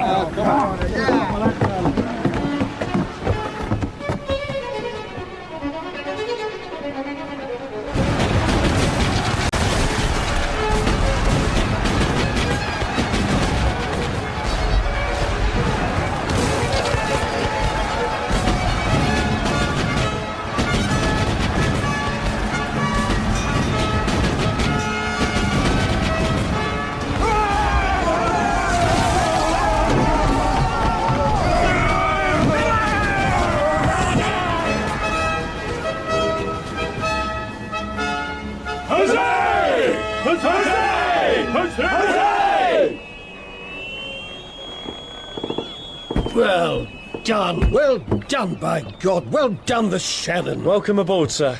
Where's Captain Brooke? Below, sir. Wounded, I regret to say. Damn, I am sorry for that. Is he very bad? Barely conscious, sir.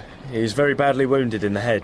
But his intellects are in trim, Mr. Wallace. Does he know about his famous victory? Yes, sir, he does. I believe that is what keeps him going.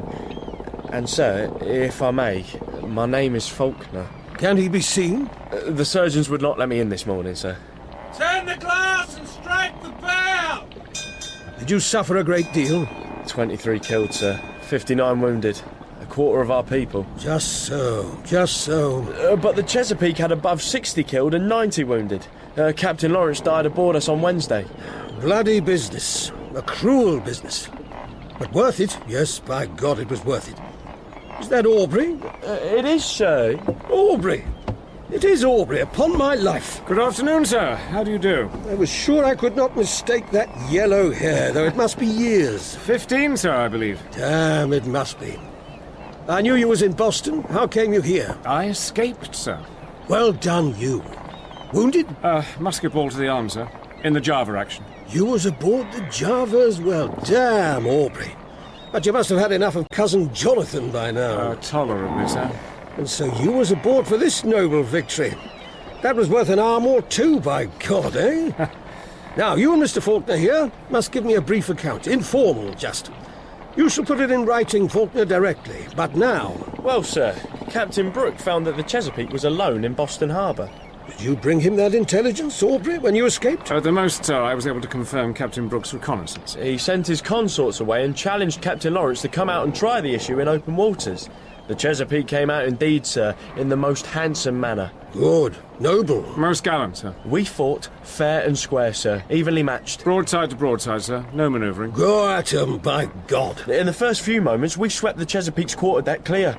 Killed or wounded most of her officers. We raked her, boarded and carried her, sir, in just 15 minutes, from the first gun to the last. 15 minutes, by God.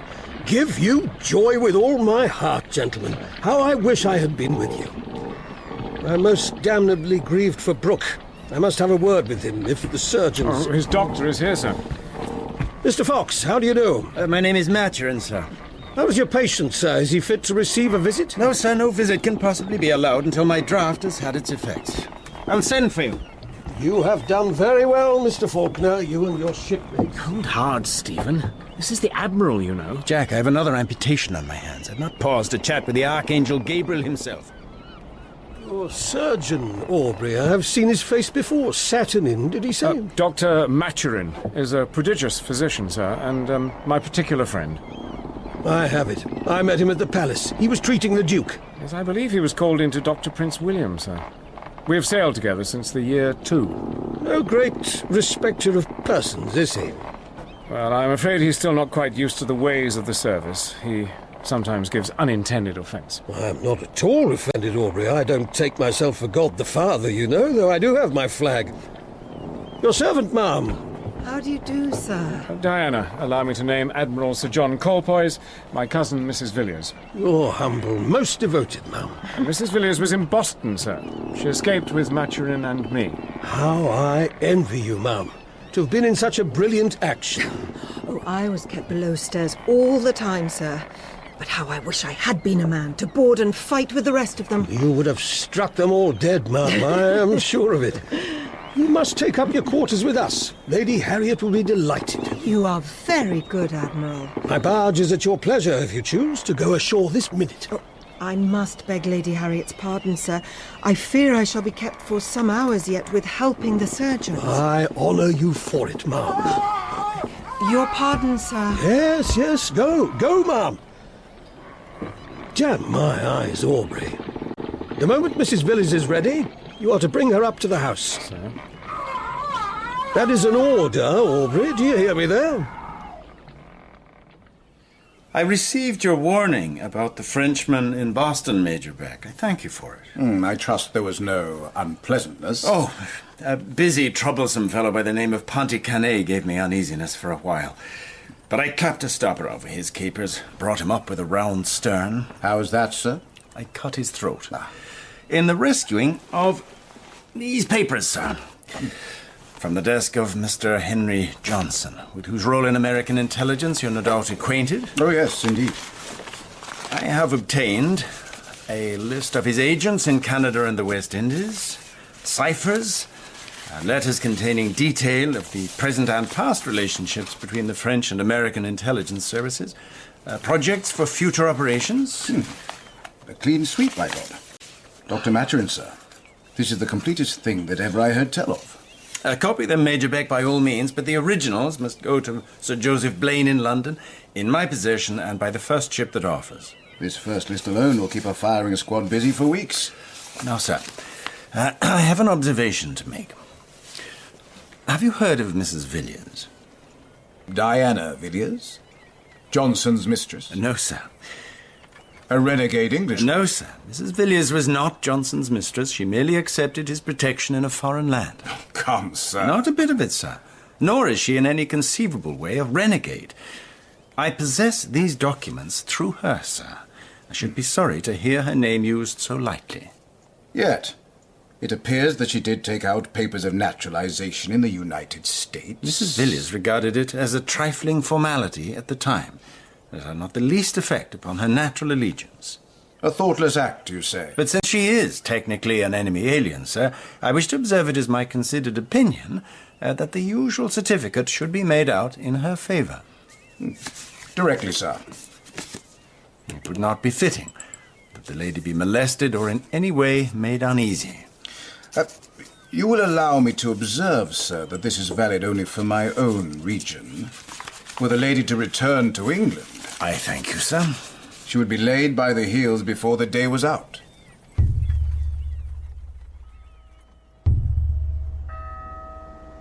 We give thee hearty thanks, for that it hath pleased thee to deliver this, our brother, out of the miseries of this sinful world.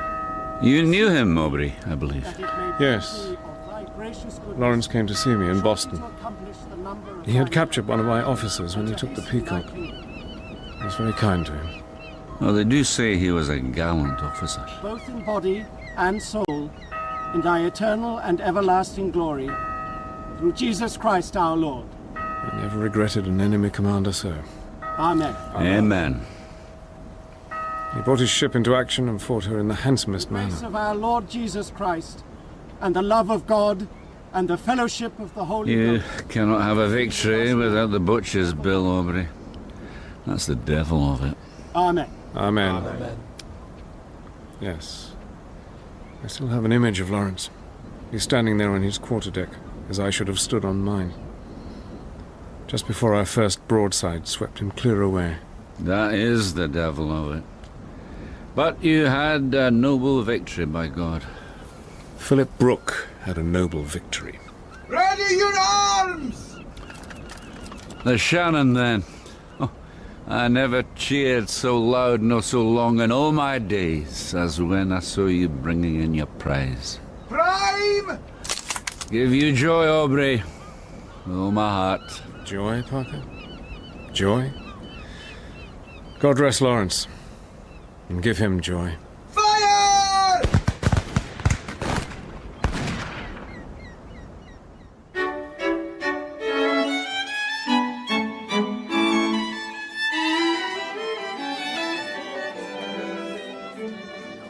This is going to be a prodigious fine ball, Jack. Is it? It's rare to see such universal delight. That's what victory brings, I take it. Well, everybody seems wonderfully happy. Some interesting women now. How's that? Observe the pink muslin there. Once a barmaid from the Keppel's Head in Portsmouth, now adorned with a post-captain's wedding ring. Sailors ever fling themselves into the strangest arms. Oh, look, not so like the Last Judgment, Jack. There are other ladies here, too, whose faces are vaguely familiar. Oh, perhaps from other inns. The stage. Oh, some tobacco shops. I have a theory that the freer, or even the more wanton, a past may have been, the more reserved, correct, and even prudish may be the established present. Stephen, there you are. I have told half the men here that I am engaged to you for dancing. Shall you take some champagne, Cousin Diana? Oh, if you might fetch me an ice, Jack. I shall bring some directly. Stephen, this is going to be a lovely ball. Do you like me? Very well indeed. The black band about your thorax is a stroke of genius. Well, that's very well. I'll tell you what. Just you mix me a glass of bosun's grog, will you? Aye, aye, sir. A glass of grog it is. You want something with a bite in it, sir. That poor thin fizzy stuff. A man can blow himself out on that, like a cow in grass.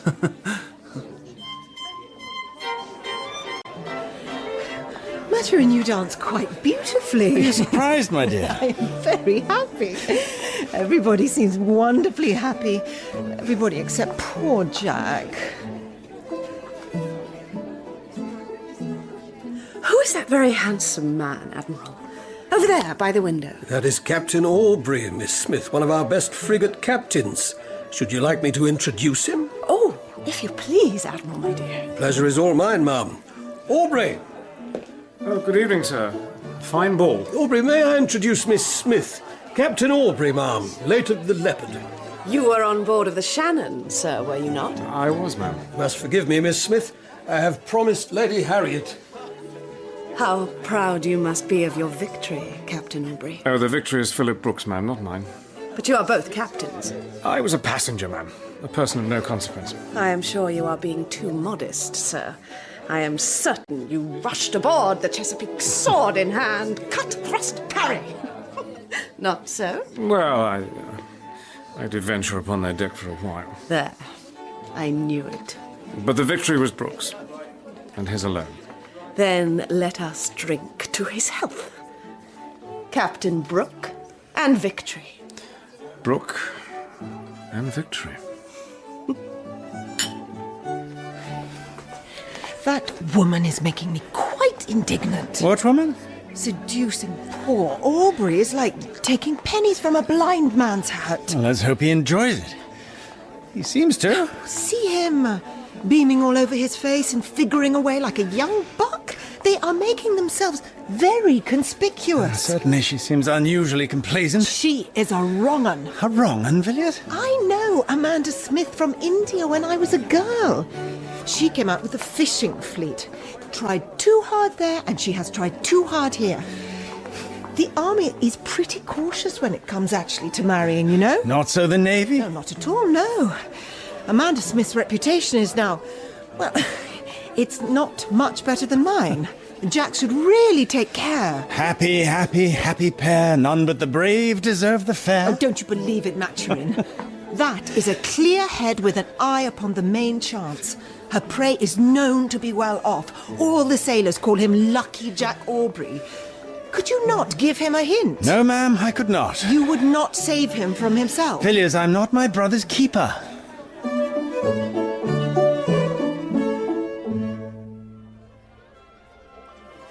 The blue dress and the magnificent diamonds. Captain Aubrey, do you know that woman? She is Diana Villiers, my wife's cousin. She is so elegant. Who is the little dark man who dances with her? I do not recognize his uniform. Oh, that is a naval surgeon's coat. But he must have forgotten the regulation breeches, ma'am.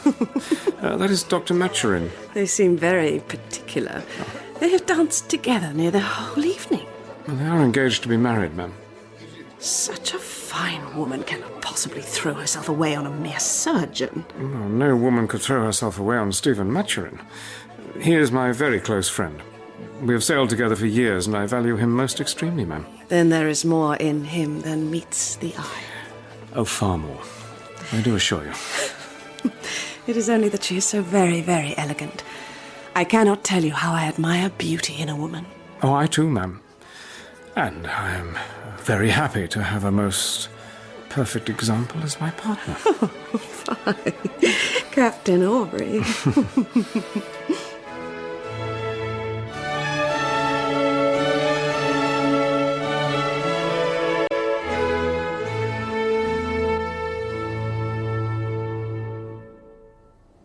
Never mind manoeuvres, always go straight at them. Oh, the servants are moving about already. You're right. Here is your shirt. Ow! Oh, your poor arm. No, it's nothing. Oh, my hero. It's a wound from the Java. You have exercised it inconsiderately. Well, Nelson on the Nile was but a single arm. Then I shall do for you as Lady Hamilton for him. Your breeches, sir. Oh.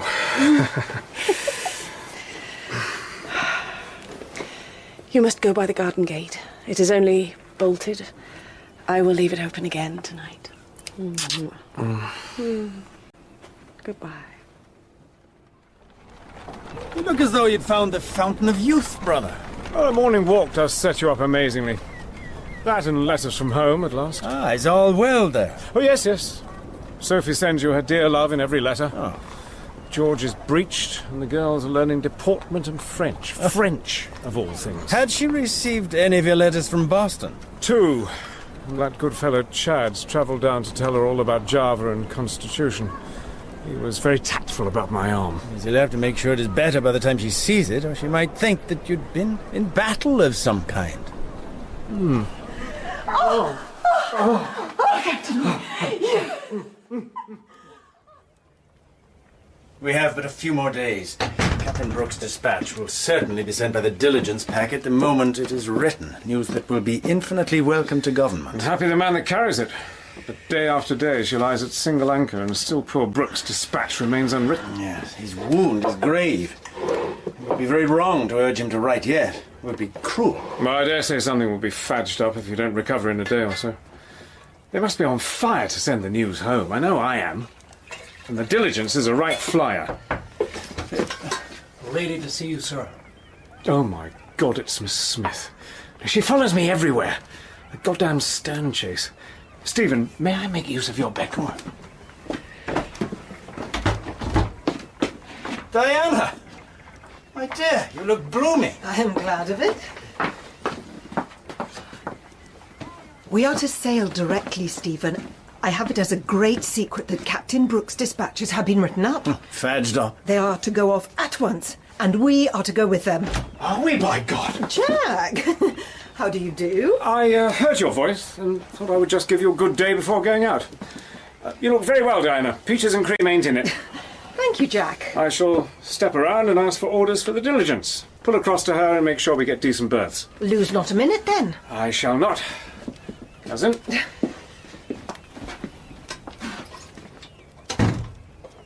Who is Dido? Dido? As I recall, she was Queen of Carthage in ancient times. She granted Aeneas the last favours, and she was much concerned when he slung his hook, as we say.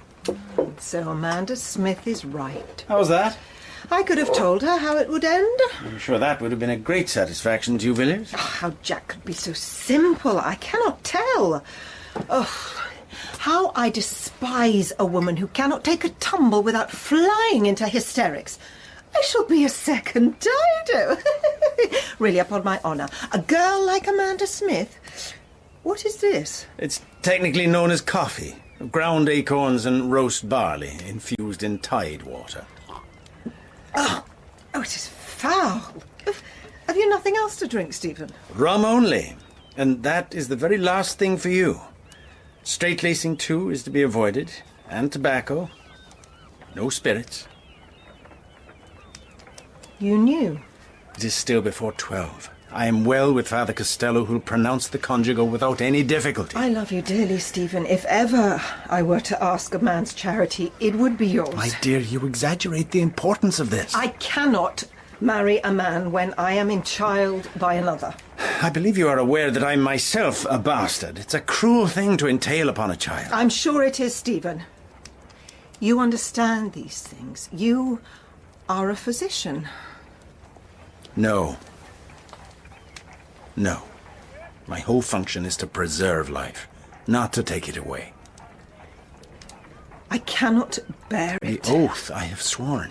That man's child will be a monster. All my convictions? I beg of you, Stephen. Diana. I beg of you not to fail me. You must marry me.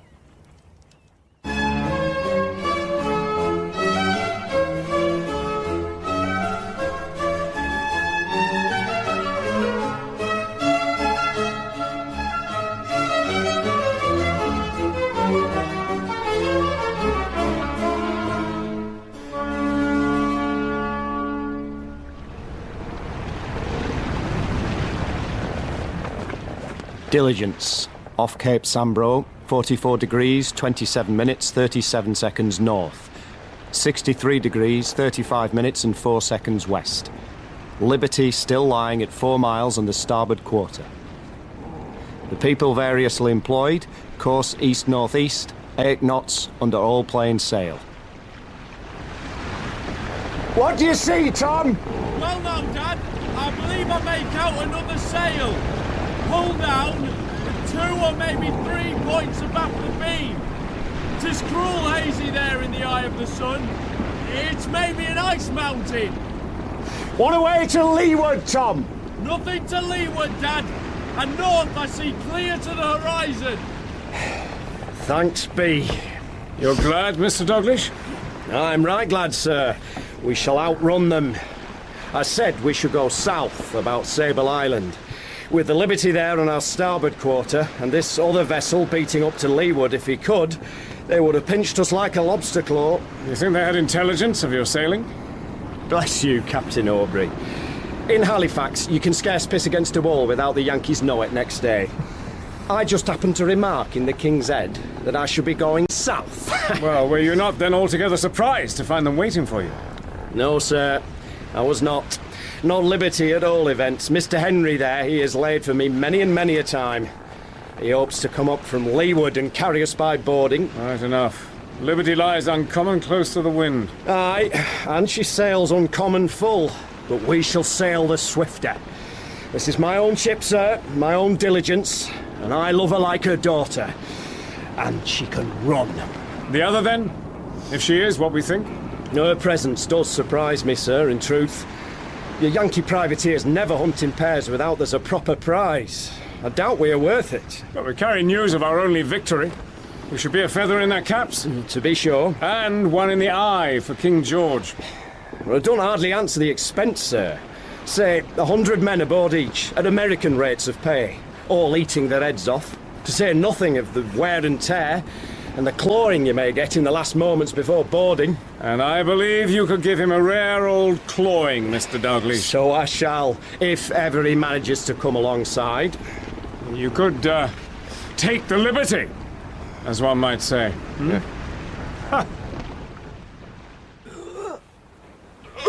Mr. Dalglish is quite confident, my dear. We shall shake them off. Johnson.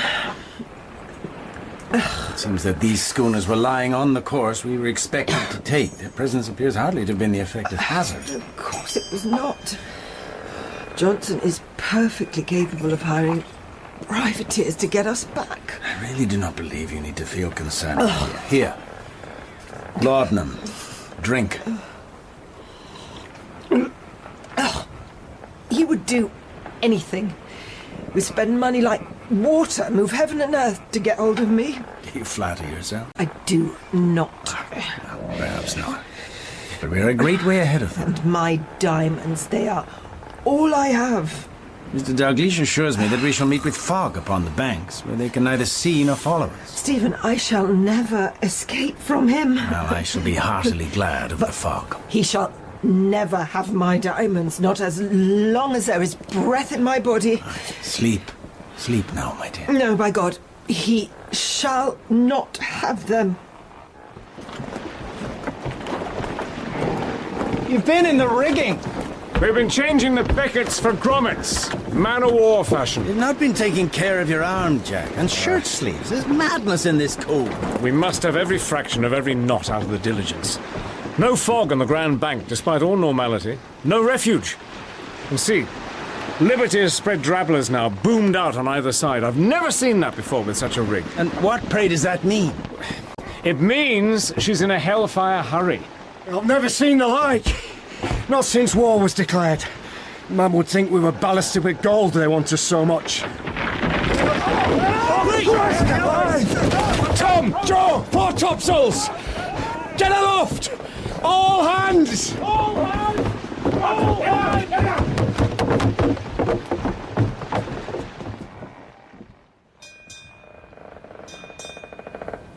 By 1:30, foretopmast fished with capstan bars, running north and east, topgallants and royals, 6 knots. Liberty and her companion gaining. The people preparing carronades for an encounter. Mails brought onto deck, ready to jettison. I'll leave the glory side to you, sir. I am exceedingly cognizant of it, Captain Dalglish. Once they open fire, I mean to bear up sharp and steer between them. May I say, sir, I never thought I should like a fellow who ran so openly. Like a hare without beating about the mulberry bush or making any bones about it. There was a time, Captain Aubrey, where the running has to stop. We will touch them up handsome, sir, though it be the last thing that we do. Anything is better than a tame surrender. You are a true fighting captain, sir. Never say die. I honour you for it. Royal halyards! Royal halyards! Let fly! Tom! Joe! Roust in them weather braces! Punt lines! Punt lines, you pot set of wholesome sods! Fast that cheering! Start them, Mr. Harvey! Kick the buggers' arses for him! Fast that bloody cheering! Back! Put that down at once. Stephen! Do you not know it is very rude to point a pistol at a person you do not mean to kill? I beg your pardon. For shame, Villiers. Where were you brought up? There was gunfire. I thought an action, and then all the banging and calling out, I was sure we were boarded. Not at all. You're entirely mistook. The Liberty, that most inveterate privateer, has undone herself entirely. Johnson will only follow with the other ship.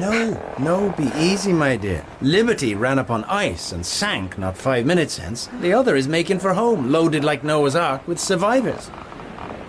You're looking better, I find. Your pulse. My diamonds. The pistol? Thank you. Yes, you're far better. Johnson is gone. You've escaped, my dear. I give you all the joy in the world.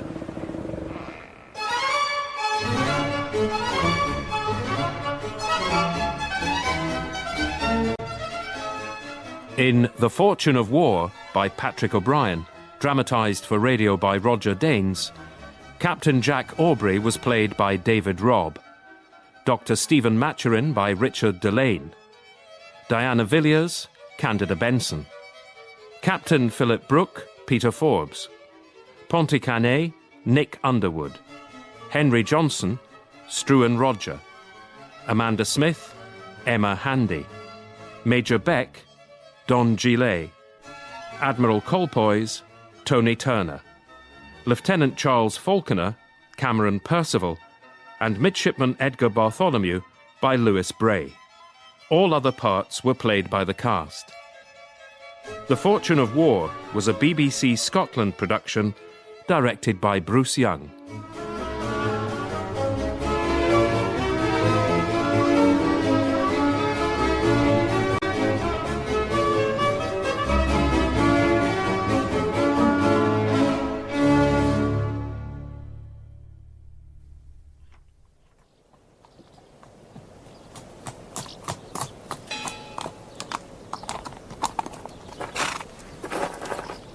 Ahoy! Ahoy there!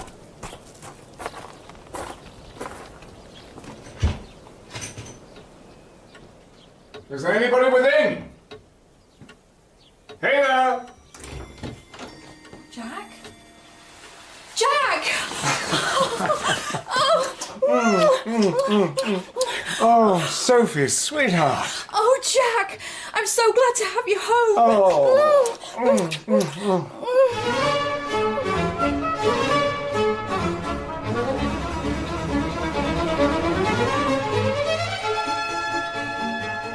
The Fortune of War by Patrick O'Brien. Dramatised for radio by Roger Danes. Episode 3.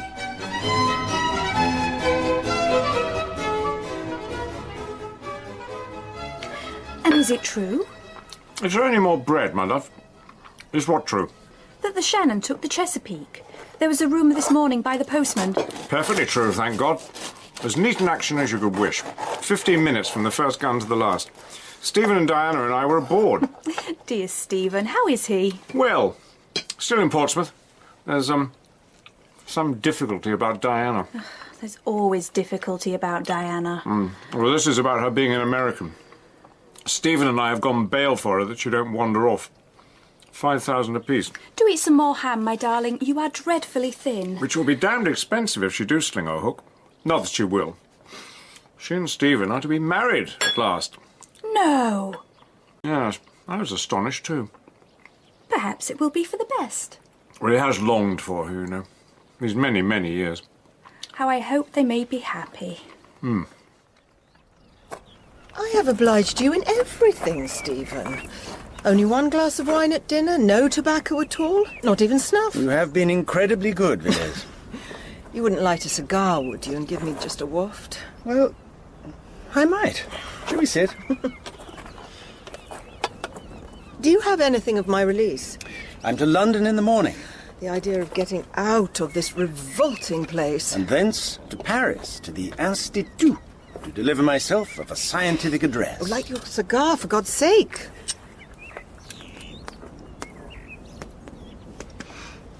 You're looking well. Physically well. Oh, God, I'm not used to smoke anymore.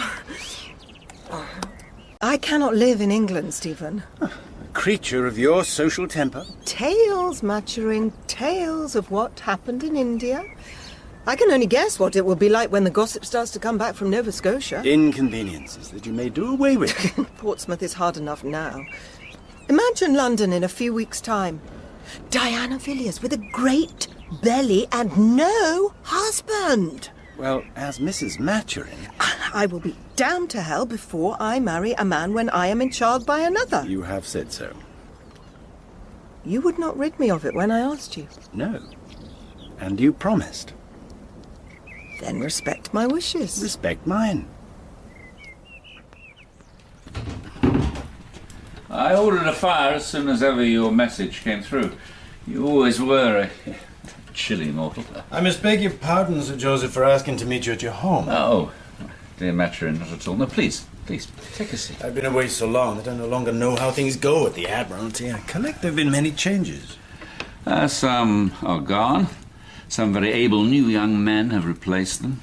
Sisyphus has a new face, but the boulder must still be pushed. Just so. Now, these documents I acquired in Boston. Ah. Welcome home indeed. Major Beck in Halifax has already dealt with those of local significance, but I flatter myself that some have wider import. Are these really the private papers of Mr. Henry Johnson? Yeah. My dear Maturin, I am at a loss. I fear that I used up all my superlatives when I wrote to you about your coup on the Leopard. Oh, you were too kind then, too kind entirely. Oh, so the letter reached you? In Java itself. Then I can only repeat myself. You have done magnificently, sir. Magnificently. The records are interesting. They chart the progress of a gifted amateur who attains the professional. Mr. Johnson and his American colleagues would seem to have condensed generations of experience into a mere few years. I shudder to think of the risks you ran to bring these away. Mr. Johnson is a dangerous opponent. I'm persuaded that he hired the two privateers that waylaid our packet home. They pursued us with an inveteracy that can only be explained by the prospect of enormous gain. Such a coup. By God. It was a lucky strike. But I'm not sorry to finish my career with a success, however fortuitous. What can you mean by finish, Maturin? Take care of the excrement, Villiers. Lord, there is so much colour here, Stephen. So much more charm and splendour than drab old England. Such uniforms. There's a great difference between the full dress that delights the eye here and what they really wear in the muddy, bloody field. Oh, I could live easily back here again. In another enemy country, Villiers. Nobody has ever thought of Paris as an enemy country. We are at war with Bonaparte, not with Paris. And I am an American. Of course you are, my dear. Do you see there? Rougy-le-Coeur. In that house garret, I lodged as a student. Dupuytren lived just below. We used to share our corpses. And now, he's risen to be the Emperor's own physician. And you, a mere naval surgeon. He treats Bonaparte's hemorrhoids. Where are you taking me, Mathurin? To the Faubourg Saint-Germain. I have a friend there who has a vast great palace with no one in it. You are to have one of the upper floors until you're lying in. You have parcelled up my life without the least reference to me. You possess many friends here. There's always a great deal going on. I've consulted Beaudeloc, certainly the best accoucheur in Europe. You could not be in better hands, my dear. Could I not? I am sadly ignorant of midwifery. I should worry for you when there was no cause. Here is a one. I do not know the handwriting, nor the seal. You? No.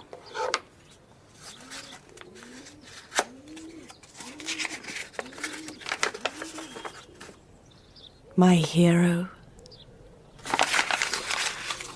Bad news? I suppose that's George again. Never was there such a boy for wanton destruction.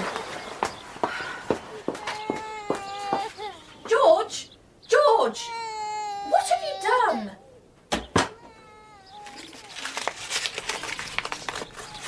I feel no false shame, my hero, for it shows how entirely I am yours. I have embraced this opportunity of a transport going home to write to you. You will rejoice to hear that our love is ere long to bear fruit. Christ alive. I am sure it will be a little girl. I have determined upon Joanna. I should fly to your arms as soon as there is a place in a packet, but I cannot move from Halifax without I pay my debts, which have mounted surprisingly. £500. I do hope Mrs. A will prove more understanding than Lady Nelson, but you will suffer no such womanly reproaches from me, my hero. Write at once. I shall sit at the quay every morning awaiting your letter, scanning the horizon like Ariadne.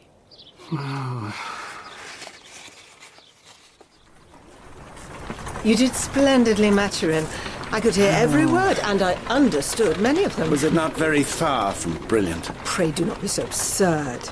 Everybody is saying you have a most prodigious mind, and I have known it forever. I'm not at all used to addressing so large, so distinguished a gathering. But I flatter myself that now we have the reproductive and digestive process of Pesifaps solitarius on a sounder basis than heretofore. My dear, you are exquisite. Oh, and so are you, Villiers. Upon my word you are. I thought I should go the whole hog for your great day. Le porc inentamé. You are ethereal. A filmy blue wisp of smoke arising. I shall not be a wisp of anything again for a long, long time. I let some of my pearls go for this dress, you know. That was well worth it. I liked my pearls. But you are truly attached to your diamonds, and you are ravishing in them. Oh, I love them, passionately. The blue Peter above all. I don't give a damn where it came from. I shall part with my diamonds for nothing on earth. And I shall certainly be buried in them. You will remember that, Stephen, if things go not well this autumn. I am to be buried in them. You're in the best possible hands, my dear. May I rely on you? Certainly you may. Be not afraid. I shall have constant news of you through my friends. Already, Stephen? I thought you were to stay at least to the end of the month. I've done what I came to do, my dear. I must be away. And you must pay great attention to Monsieur Beaudeloc. Follow his instructions in every particular. Pregnancy can be a delicate affair. Here's your carriage. And, no, listen, Villiers. Listen. Should you ever be questioned about me, What are you talking about, dear Stephen? there is nothing between us. What? We're old acquaintances. No more. That is what you must say. Well, then I will. Oh, my dear, it is a black lie. But you must tell it. And are you away? God bless you. Allez! God bless Diana.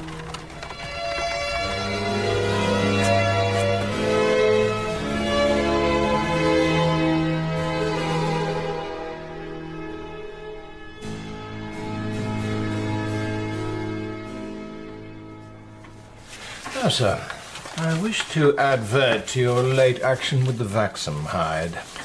Well, the Leopard under my command sank her in latitude 42 south. I am to ask you, Captain Aubrey, how you can be sure of her identity. Well, sir, Captain Fielding of the Nymph reported her off Cape Branco, so when we ran into a ship of the line bearing Dutch colours, we naturally assumed that she was the same. But there being no prisoners, no documentary evidence, the Admiralty has no proof absolute that the vessel in question was the Waxham Hyde. Well, many an enemy ship has been destroyed with not a scrap of material evidence, sir. Immemorial custom of the sea, however, has always accepted the log and the unanimous statement of His Majesty's officers. I quite agree, but you will forgive me, sir. In this case, I am to observe that the statement of the Leopard's officers is not quite unanimous. Grant. Lieutenant Grant, indeed. You're first on the Leopard. Does he say I spread rumours that he behaved badly? Well, he says, just see... It is completely untrue, Mr. Solent. I distinctly told Admiral Drury and Palau Batang that Grant left the Leopard with my permission, that I was satisfied with his conduct up to that time. Now he is unemployed. I went out of my way to tell it. You do not like the man? Well, Lieutenant Grant has acquainted the department with his impression that what you call the Waxham Hyde was a Dutch store ship. A store ship? Armed on fruit. Well, the man has run mad. Well, until he is certified insane, we remain bound by the rules to take notice. Well, it's monstrous. A store ship. I may not have seen Waxham Hyde painted on her stern, but by God, I saw her broadside. Aye, and I tasted it too. Does the Admiralty... Do you, sir, suggest that a post-captain of my service and seniority not know an enemy 74 when he engages her? It's monstrous. Indeed it is. Indeed it is. And very happy I am to see you, Aubrey. Good morning, sir. We were just about to send when we heard that you was already here. That will do, Soames. Admiral, sir. That is what I call a coincidence. Aubrey here, already in Whitehall. Almost makes you believe in crystal gazers, eh, Aubrey? Almost, sir. Captain Aubrey. Good day, Soames. Sir. Sit. Now... This is a delicate, pressing piece of work, Aubrey. It calls for a cool, experienced hand. Sir? It was suggested that you might not like being offered a sloop, Aubrey, but I said pooh. Pooh, sir? Pooh. Aubrey don't top it the Grand Mogul. Aubrey don't stand upon his dignity. Aubrey would take a fishing smack against the enemy so long as there was a gun in it. Oh, I'm obliged for your good opinion, sir. But ain't I right, Aubrey? Sir, may I ask, what sloop? And Aubrey always goes straight at the point. Ariel. She lies at the Nore. You can post down and catch the morning tide. Well, time to pick up my dunnage, sir. Aubrey, this is an urgent business. A word with my wife? Heavens, no. Time and tide, Aubrey. I will telegraph Portsmouth. They will tell your wife that you will be back next month with a right feather in your cap. Thank you, sir. And they do say a feather in the cap is worth two in the bush. Aye, so they do. Lose not a minute, Aubrey. Sir?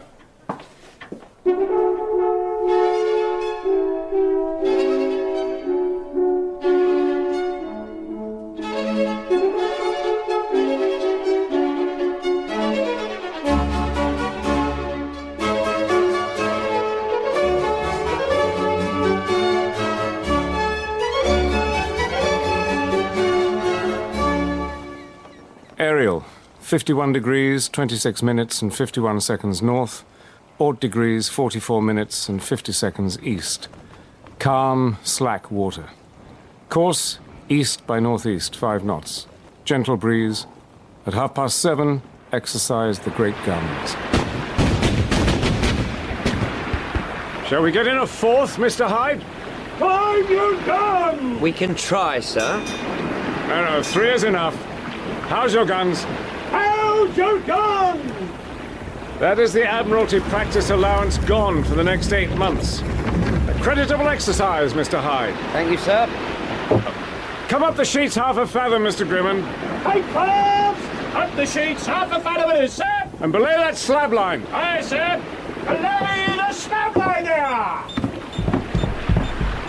Dr. Maturin. Here! You lost not a minute before your fireworks, as I perceive. We shall be a match for anything of our own class, so long as we can get close enough. Good Lord, what have we here? It is nothing, sir.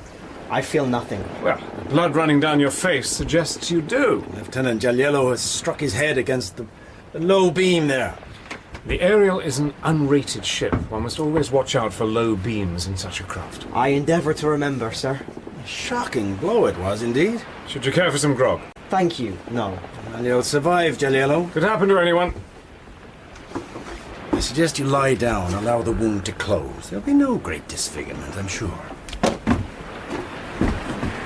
I swear he is an unluckier sailor even than you. He'll mend. He's a cavalry officer, for all love. He expects to be tall and is cut down by a low timber. I have been saddled with him, Stephen. Yes, he has supplied us with much invaluable intelligence of the fortress, our destination. Well, I have enough intelligence to know that I'm in bilge water up the neck. As the poor Daphnes would tell us if only they could. 42-pounders, Stephen. Perched high upon a rock approaching Grimsholm. There was never a trace of the Daphne after. No survivors. Only fishermen's tales. We are to attempt the reduction of Grimsholm by subtler means than brute force. Bloodless, even, as I trust. But I perfectly understand your reluctance. Do you insinuate that I'm not game? I dare say you mean it as a joke. Forgive me, Jack. No. I'm grateful for this scheme of yours, Stephen. If we can capture this island and its fortress, I shall not quibble about the lack of a little bloodshed. Truly. It's right good to be ordered abroad. Sophie has been worried about your health, you know. Oh, God. You need not tell me I'm a scrub, Stephen. I know it very well. You may be a little off colour, but... This letter is why the delay over the Vaxamhyde is so uncommon awkward. You share in head money and gun money, too. You're pretty nearly the only surviving warrant officer from the Leopard. It is a tidy sum. Do you wish me to comment upon these contents? Look, I will just say I have sent her all I could. The lady may be mistaken, Jack.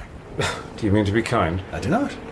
False pregnancies are by no means rare in women of an hysterical tendency, as Miss... I do not need to hear her name, Stephen. Well then, in the case of a true pregnancy, rather better than 12 out of 100 women miscarry. No? Then you must also consider there may be no pregnancy. Well, I think a woman would know of such. The lady may deceive herself. Or, my dear, the lady may deceive you. Oh, come, Stephen. You'd not be the first man to be so cozened. What a very blackguard thing to say. It cannot be denied that a demand for money has a sadly untoward appearance. Look, I know her, Stephen. She may not be very wise. She's not capable of that. She's made no very strenuous efforts to return to you, in spite of several packets voyaging to and from Nova Scotia. I've begged her not to come. Not yet. But I know her. Enter in unto her and know her. Jack, brother, I should never say it, did I not suppose there might be some truth in it. Look, I cannot behave like a thief-taker to a person who has... to such a woman. I should only be so much more the scrub. Would you say this is a complex vessel, Jack? What? With all her masts and ropes and dependent sails. Yet she has nothing to the difficulties of life ashore. Mr. Jaggiello, sir. Mr. Rowbottom. Captain's compliments, sir. And he would like to speak to you when you are at leisure. Well, I am always at my leisures. I will follow you. Captain says you want to come down through the lubber's hole, sir. The lubber? Lubber's hole, sir. There. The hole cut in the platform. The safe way down. But you go not that way. You are to come down safe, sir, if you please. I really cannot have you wandering aloft like that. Does the captain believe that I shall fall? As to that, Mr. Jaggiello. You have fallen into the sea twice. And I was plucked therefrom twice. You have plunged into the hold through the open hatchway. Sacks. A heap of empty sacks did preserve me. And you were very, very nearly destroyed by the mizzen togant mast fid. Mr. Awkward Moses has given most fulsome apology. And you begged him off his flogging. It was an accident, pure. And how do your fingers today? A little inconvenience in holding my coffee, Doctor, and in putting on my pea jacket. But your patching up, sir, has been of the best. Well, sir, it would please me if you would confine yourself to the tops. Sir? The lower platforms of the masts. I shall do as you wish, of course, but, you know, heroes never fall. Is that so? Not fatally, at the least. I was not aware that you were a hero, Mr. Jaggiello. Of course I am a hero, sir. Every man is a hero of his own tale. There are some eminent exceptions, sure. And you must have noticed that heroes are never beaten. They may be undone for a while, but they always do themselves up again and marry the virtuous young gentlewoman. Nip! What have you, Mr. Rowbottom? 4 knots and 3 fathoms, sir, if you please. 56 degrees, 2 minutes and 4 seconds north, 12 degrees, 40 minutes and 13 seconds east. Off Helsingborg. Course southerly, little more than steerage way. Mother of God! It's narrower than I'd supposed. Good morning, Doctor. And to you, brother. Which is which? On the shorter larboard walk our allies, the Swedes. Danes on the starboard, the enemy. 3 miles of sea between them and us in the middle. Have you seen the eider ducks yet? The what? Did not Jaggiello promise us eider ducks in the Sound? You were looking so earnestly. Do you see those green roofs and terraces to starboard? To starboard, Stephen. Ah. That is Elsinore. Oh. God bless my soul. And yours too, Joy. The very Elsinore. I'd supposed it to be mid... I view it with reverence. Hush, Jack. Do not move. They come. Ah, eiders, without a doubt. Oh, this is a day to mark with a white stone. There's a drake in full dress. He dives. Good God! That is what I was looking for. What is it? Danish mortar fire. The Goths. They might have hit the birds.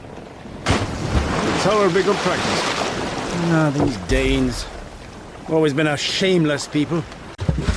They're increasing their charge. You know, Jack, what they did at Clonmacnoise? Mr. Hyde, we will carry on down the Sound. They burned it, the thieves. Carry on down the Sound it is, sir. You may shave the Swedish shore as close as you please. Aye, sir. Their queen sat on the high altar, mother naked, uttering oracles in a heathen frenzy. It's all of a piece with them. Mr. Jaggiello, good morning to you. Look at Hamlet's mother. Good morning, sir. Doctor, you're most obedient. The Danes are busy, as you see. I wish they may burst. Down with your helm. Aye, sir. Were you ever in Elsinore, Mr. Jaggiello? Many a time, sir. I could show you Hamlet's grave from here. I was really wondering whether they have 10 or 13-inch mortars on the upper terrace. 10 and 13 both, sir. I should be very happy to see Hamlet's grave as well. A little to the right, from the furthest turret, sir. Among those trees. So there he lies. Well, well. We all must come to it. Young men will do it, and they come to it by cog. They are to blame. Capital piece. I doubt I could myself have done much better. I never laughed so much in my life. Do you know I've never classed Hamlet among the comedies? Did you read it recently, I pray? I've never read it at all. Not right through.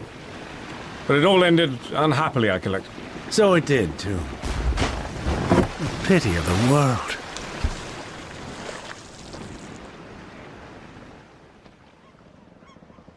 Must be years since we met, Captain Aubrey. The last time was in July of the year 1, sir. It was. Just after your splendid victory in the Gut of Gibraltar. The Lord was good to us that day, unless the Baltic is quiet by comparison, and cold. Allow me to name Dr. Maturin, sir. I'm very happy to meet Dr. Maturin. Admiral Sir James Samaras. Your servant, sir. I've read your communication from the Admiralty, sir. Is Captain Aubrey aware of the nature of your mission? He is. The Lord has scattered confusion upon our plans for Grimsholm Island. How's that, sir? Well, your hopes rest upon subverting the Catalan garrison of the fortress there. They have little love for their French masters, and they are far, far from home. A most reliable source tells us that the French are preparing to replace them. A force to do precisely that is already on the march through Pomerania. Then there is little time for deliberation. And on the mainland, they've started to excavate a new battery that will sweep the Grimsholm approaches. I suggest that I should be landed on the island as soon as possible. We must risk all at one throw, and do so at once. Stephen. If I can only get ashore, I feel reasonably confident of success. But I cannot think that a man-of-war is the best conveyance. Normal supplies for Grimsholm have been cut off by the French until they replace the garrison. We may bring Ariel in by ruse or stealth. Many of the soldiers on the island are sea Catalans. They'd recognize the Ariel at once. Blow her out of the water, whatever her colours or disguise. And then the transport with all our replacement gunners and supplies will instantly be lost. Do you perhaps have a suitable prize, sir? No Danish or Danzig vessel, certainly. So many foreigners are licensed to carry trade or naval stores to England. We take very few prizes on the Baltic station. If I may, sir, we sighted a Dutch brig this morning, the Minnie, on our way into Karlskrona. She made no attempt to escape us, so I make no doubt that she was steering for Riga under your license. She was heavy, slow, and I believe short-handed. Ariel is none of those things. It might be more scrupulous to wait until one of my cruisers picks up a legal prize. At this time, sir, a day is a year. If Grimsholm cannot be induced to submit, it will have to be stormed. Certain deaths for several thousand men. So, I will suspend the license of this unfortunate Dutch brig, and you will seize upon her, Captain Aubrey. Sir. God forgive me, but necessity knows no law. Wind steady, west-northwest. From noon, the people, rested after chase, occupied in loading of the Dutch prize, Minnie, and preparing her for approach to Grimsholm Island. I have often observed that a gold piece, decently profitable, may elicit a flood of information untainted by concealed malignity. Oh, yes. The Minnie's mate has revealed that his vessel has been illicitly trading supplies with the Grimsholm garrison, and he has a private signal for her approach. Oh, she's been nowhere near for months, according to her books. No, but I've been thinking about Artemisia. If you mean the frigate, she's in the West Indies. I speak not of a ship, Jack. Ligdamus's daughter, the Queen of Kos. And what has she got to do with Minnie's private signal, Stephen? Artemisia took part, as you'll recall, in the ancient Battle of Salamis. Perceiving that the day was lost and pursued by several Athenian ships, she at once attacked a Persian vessel. There, well, you never can trust a woman at sea. So that the Athenians, assuming she must be an ally, give over their chase and allowed her to escape. Very good. I do not perceive your meaning. There is an analogy here, Jack. Suppose the Minnie were to fly into Grimsholm, all sails abroad, pursued by the Ariel with all guns a-firing. Well, you tell me a good many seamen are garrisoned there. But do you not think that any error would be overlooked in the private signal she was flying? Particularly as it was valid for the Minnie's last visit. Well, I like your scheme. But, Stephen, to convince those seamen, it will have to be played damn well. I beg pardon, sir, but the men say the Minnies are lousy. They beg to be excused from exchanging clothes with them. Well, I'll be complaining next to the Weevils, Mr. Hyde. I made that point, sir, but Wittgenstein, who speaks for them, said Weevils were neutral. Natural, I mean. Lice, being one of the plagues of Egypt, were not. They fear for their hair, sir. They distinguish not between pediculus vestimenti and pediculus capitis. Oh, that's very apparent, Stephen. I refer to the body louse and that which infests the hair. The two are quite dissimilar. The men are extremely unwilling to have to cut off their pigtails, sir. If they do not put on the Dutchman's hats, they're in no danger. Call the men aft, Mr. Hyde. We will clap a stopper to their capers. Men, I understand you don't like lice. No more do I.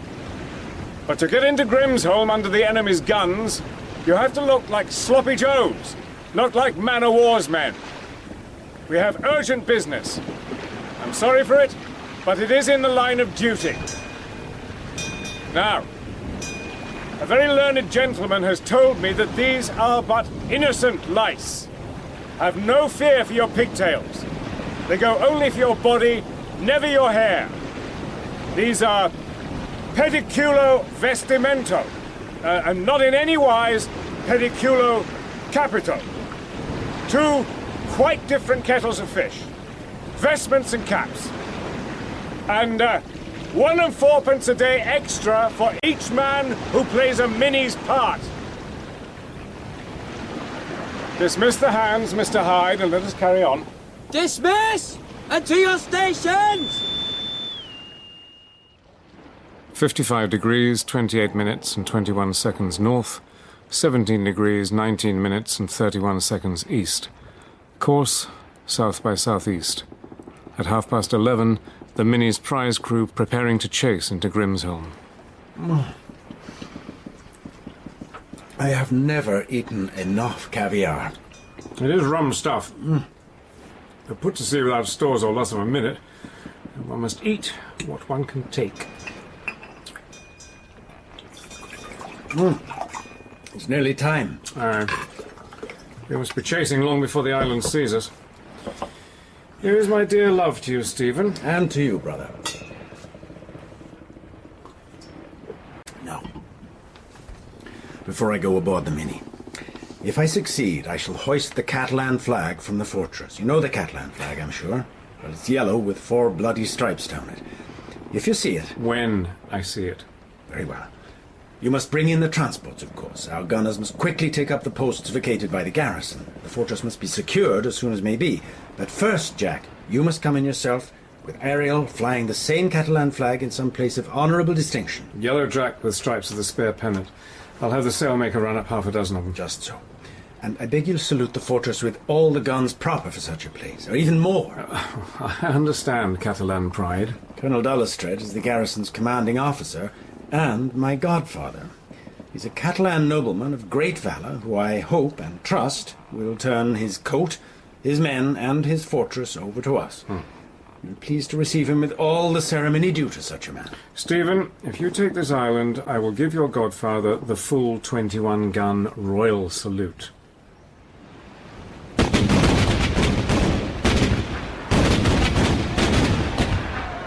Ariel, in Grimsholm Bay. Our new captured fortress saluted with 21 guns. Colonel Dullestret received with all due honours aboard Ariel as supernumerary. The Catalan form a garrison being loaded into transports per Admiralty orders, ready for return to their native country. At once! You said yourself that the Catalans should be repatriated as soon as may be. Those are my orders from Admiral Samaras, opened as directed once Grimsholm was ours. But to set sail on a Friday? I do not believe in omens anymore, Stephen. After what we've done, I should have looked for a tenor less cold and peremptory. My dear Aubrey, perhaps, rather than this, sir. They are orders, Stephen. Coffee, sir, which you ordered hot and hot. Good. Hectoring, tautologist, semi-literate stuff. His Majesty's ship under your command, together with the ships and vessels named in the margin, shall proceed with the utmost diligence to the Bordeaux stream. Does he realise how far that is? We are to take supplies on the way. Beg pardon, sir? Yes, Mr. Hyde. The transports have hoisted their signals, ready to proceed to sea. Then make it so, Mr. Hyde. At once, sir. On a Friday, and it's the 13th. Give me the coffee, Killick. In all matters having to do with the landing of the Spanish troops in Santander or passages for the same purpose, you will follow the advice and submit to the judgment of Dr. S. Maturin.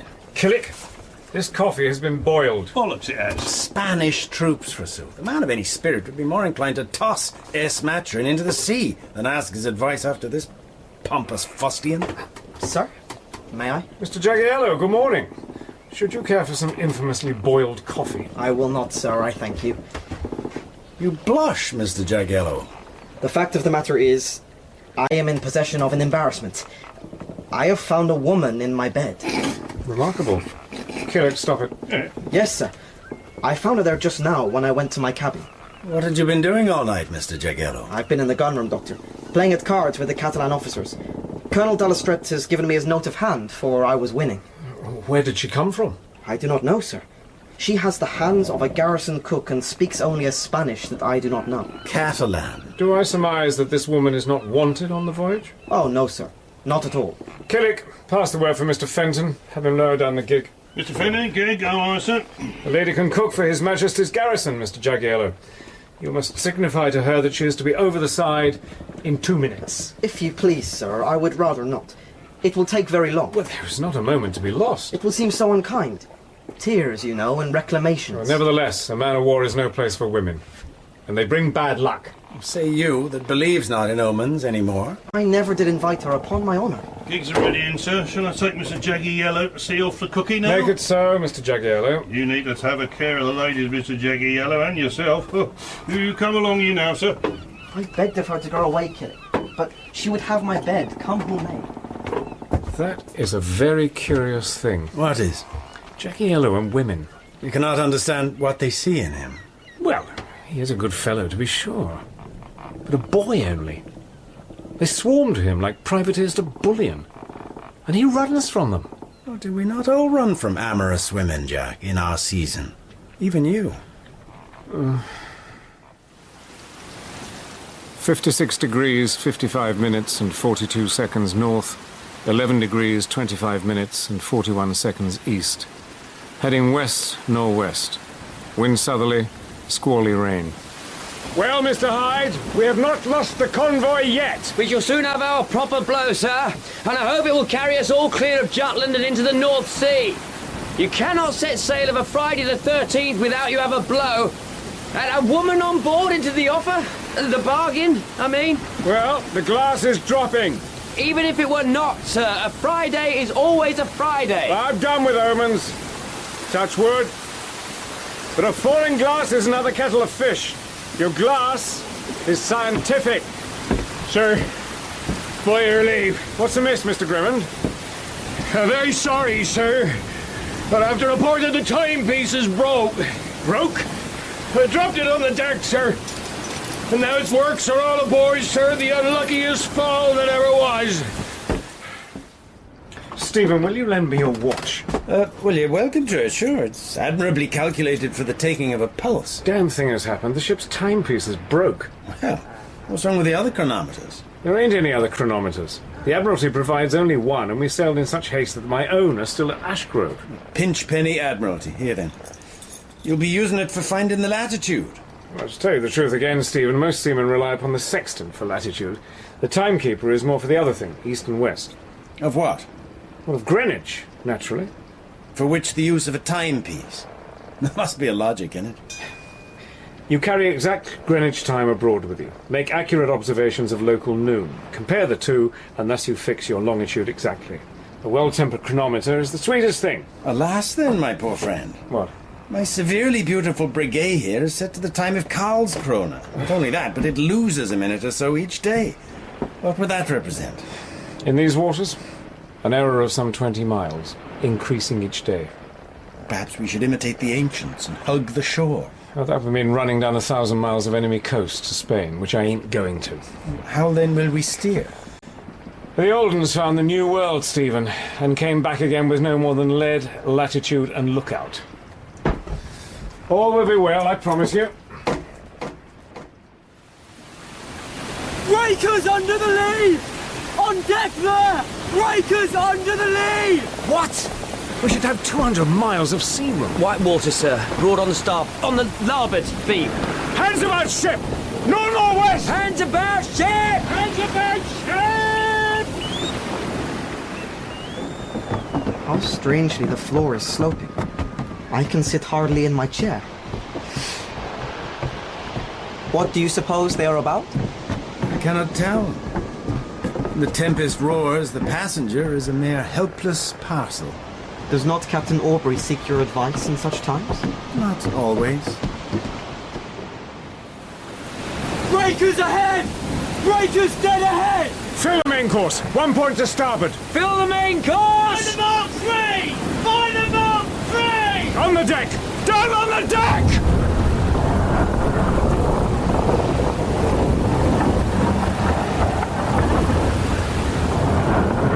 Is this the end of all, Doctor? To a cavalryman it may appear so, Mr. Jagello, but Captain Aubrey and I have been shipwrecked many and many a time. Nearly always do we survive the experience. Seamen do love to die drunk if they're not prevented. What have we come to, Doctor? Well, it's either France or England. I should say it must be France. Colours to a whip in the leeward shrouds, Mr. Hyde! Colours to the shroud! Leeward, sir! Oh, I hate being fired up from the shore. Cast quick, Brizzies! Cast well ahead! Aye, sir! Mr. Hyde! Sir! Let the sheet anchor be cleared away! Haul up a point! Mr. Grimmond! Hold well below, sir! A couple of feet to the forepeak! Thank you, Mr. Grimmond. Don't signify. Aerials! Aerials! I know where we are, and it is worse than I thought. But we are going about Club Hall.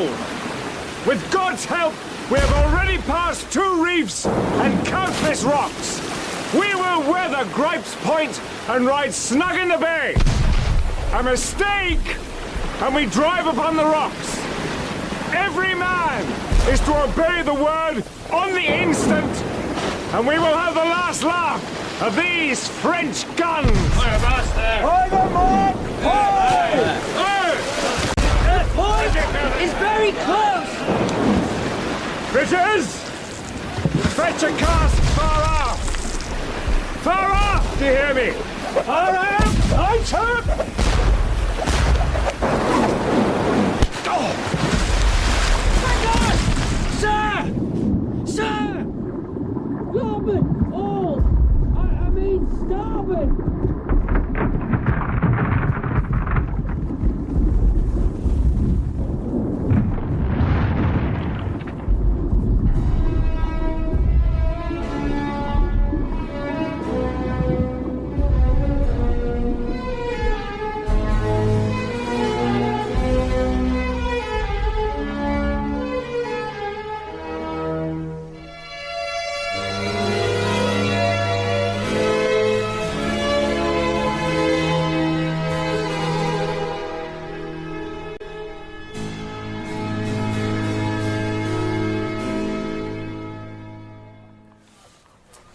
I refuse to believe, Captain Aubrey, that all of your officers, save one, are descended from your Queen Anne.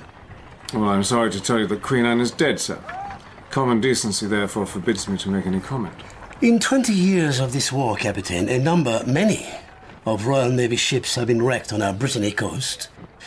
We are habituated to the drawing of correct official lists of prisoners, but your men, to my opinion, have replied to our commissary's questions with culpable levity. The commissary, sir, is a civilian. But a servant of the Emperor, sir. He is deserving of more proper respect than claims to parentage such as Guy of Warwick, Creeping Jenny, or Sir Julius Caesar. Oh, I know Sir Julius. We share a club. It may prove some time before you renew your acquaintance with that gentleman. I dare say. Since your Emperor refuses to exchange prisoners in the traditional way, sir, I shall look forward to being your guest until the war's end. Let us hope it be not so long delayed that I wear out my welcome. As for escape, the great thing is money. Then we are fortunate that our ship was not taken, no enemy has pillaged us. Next, a compass and a map, if you can have it. Had you a map, Mr. Hyde? Not for my second escape, sir. Cold, wet, and expensive, that was. You walked to the Adriatic? All that way? With 3 other midshipmen, yes. I shake the hand of a hero, Mr. Hyde. I beg your pardon, sirs, but there is here a young person for Monsieur Jagged Yellow. Ah, I do beg your pardon, gentlemen. Delicacies in a little basket, I shouldn't wonder. Kill it, that will do. My dear mademoiselle. I have bring food. It is for you, sir. You will find money can do almost anything. But, my dear, dear mademoiselle, I asked quite simply for sausage and apples, not more. With my own hands, for you, I make this. There you are again, Doctor. Where am I again?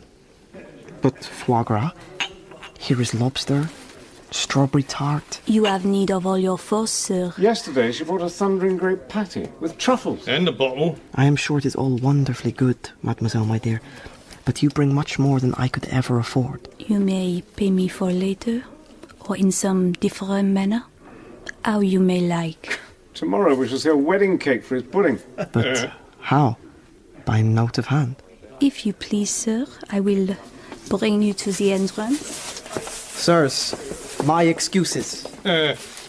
What they see in him I cannot conceive. Look at Fenton. Shaves twice a day, side whiskers the pride of the service, strong as a horse and a very fair seaman. But no patties for Fenton, just for that boy. Not Verdun. I have my orders, sir. But is Verdun not where prisoners of war are kept? Your responses to our questions have not been satisfactory. Then where are we to go, sir? Admiral, I have produced my King's Commission. I have stated the number of the Ariel's crew. By the laws of war, no captured officer is required to do more. You are to proceed to Paris for further enquiries. Mount.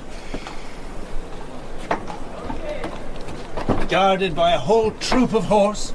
Are you the gentleman who was recently invited to a gathering in Paris by the Emperor's own physician? I regret I cannot satisfy you, sir. My reply must be the same as Captain Aubrey. And mine also. I wish you good day, then. Oh, and a good day to you, sir. And the most pleasant journey possible. Fermez! Allez! En avant!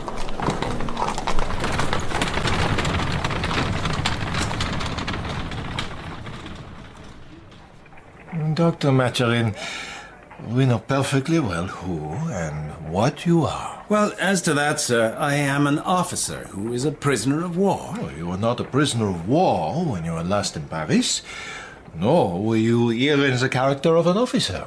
You must forgive me, Major. You were a linguist, Dr. Maturin. I dare say you speak the various dialects of Spanish? For example, Catalan? I do not find the question falls within the limits of what may be put to an officer who is a prisoner of war. Your reluctance to answer is significant. It amounts to a denial. Well, on the same basis, you may state that I know Basque or Sanskrit. Were you in the Baltic aboard the Ariel? You will have read the ship's books. Oh, your name is not in the muster roll. You're mistaken. The Ariel surgeon was a Mr. Graham. My name is on the supplementary list as a passenger. Born for victuals, but not pay nor tobacco. As a spy. So that is why we are here. It is unnatural to me to be up so high. But the top's of a man of war. All the prisons I've been in thus far have been underground, Jagiello. Whereas the Corsi Tower of the decrepit old temple. Here they killed poor Wright in the year 5. Here the king was imprisoned, and most of his family. They will not guillotine us. No.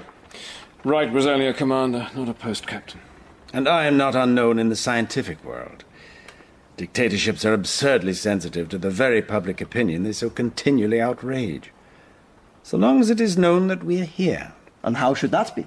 That's the simplest thing. One of you shall have the dysentery. Oh. I shall find myself in need of a prescribed bolus. There was never in the world such a talkative, intermarried, clannish band as the physicians of Paris. Thus shall our presence here become known. That is a fine scheme. And there'll be so much the less likelihood of our being quietly shuffled off.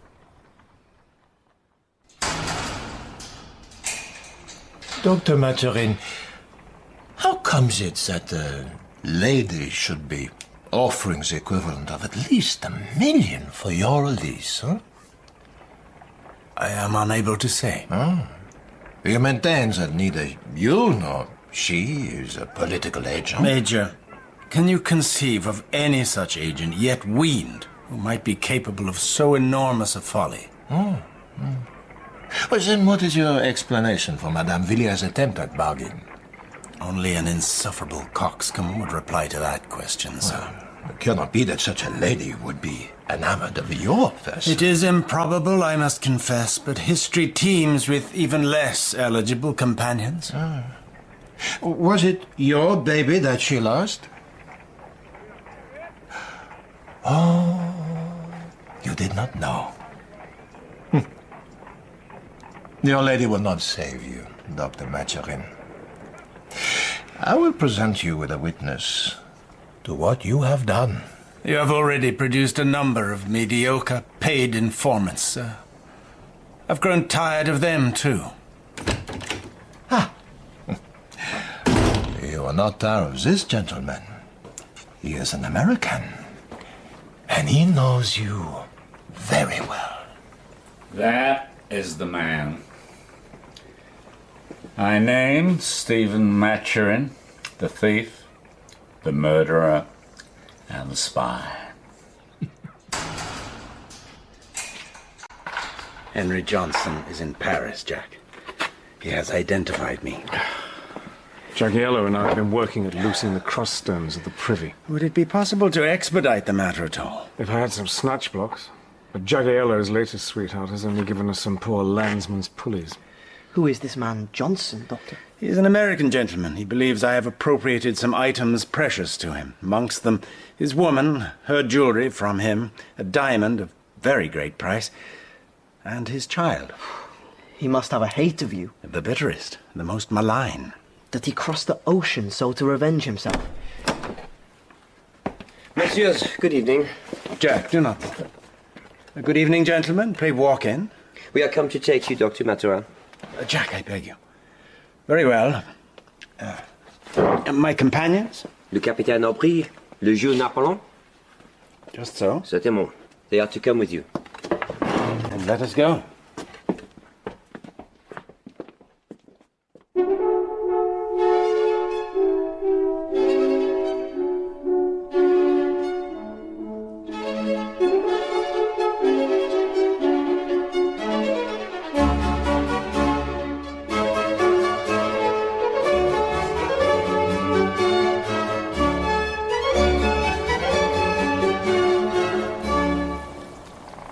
One more ship! All hands to one more ship! Should we go below, sir? Why, Captain Babington, I believe I shall take the free air of Calais for a while, if you will permit me your quarterdeck. Yes, man. With the greatest of pleasure, sir. And give you joy of your escape. Give you joy of the Oedipus, William. She is a fine command. Thank you, sir. Obstinate, pig-headed brute you are, upon my honour. I've been trying to get it into your thick head this hour at least, William. It's a question of common good manners. Hammer and goddamn tongs. They might have been married this 12 months or more. They are married, then? No. Figure of speech only. Dear me. Johnson is in Paris, the English ports are closed to you as an enemy alien, and I cost you the Blue Peter. Be down to the necklace. That bitch of a Talleyrand may have it, and welcome. But you loved it. You will be my diamond, Stephen. There, I have said it. Mr. Somerville, I believe we may set to Gantz. Gantz it is, sir.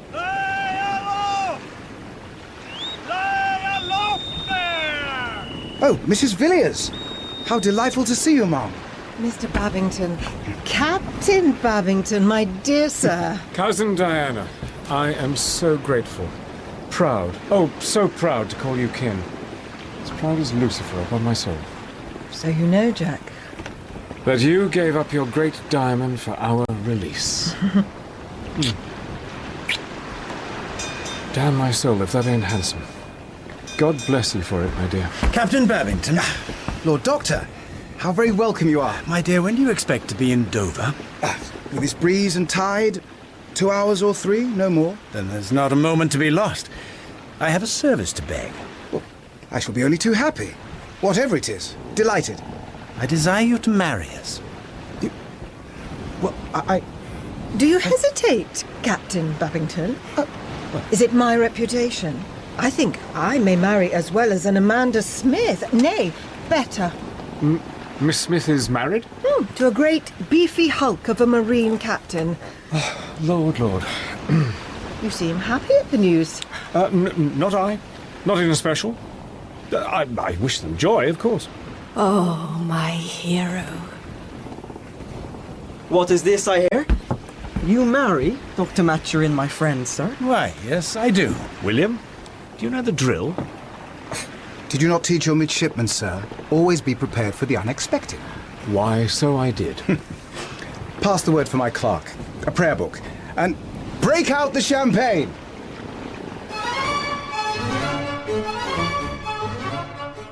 In The Fortune of War by Patrick O'Brien, dramatised for radio by Roger Danes, Captain Jack Aubrey was played by David Robb, Dr. Stephen Maturin by Richard Delane, Diana Villiers, Candida Benson, Lieutenant Jagiello, Tom Court, Lieutenant Cornelius Hyde, Carl Prekop, Henry Johnson, Struan Roger, Preserved Killick, John Glover, Barrett Bondon, Sam Dale, Major Jean-Charles Clapier, Stephen Hogan, Admiral Dommett, Tony Turner, Captain Babington, Don Gillet, Sophie Aubrey, Jeanette Percival, Amanda Smith, Emma Handy, and Rowbottom by Liam Lau Fernandez. All other parts were played by the cast. The Fortune of War was a BBC Scotland production directed by Bruce Young.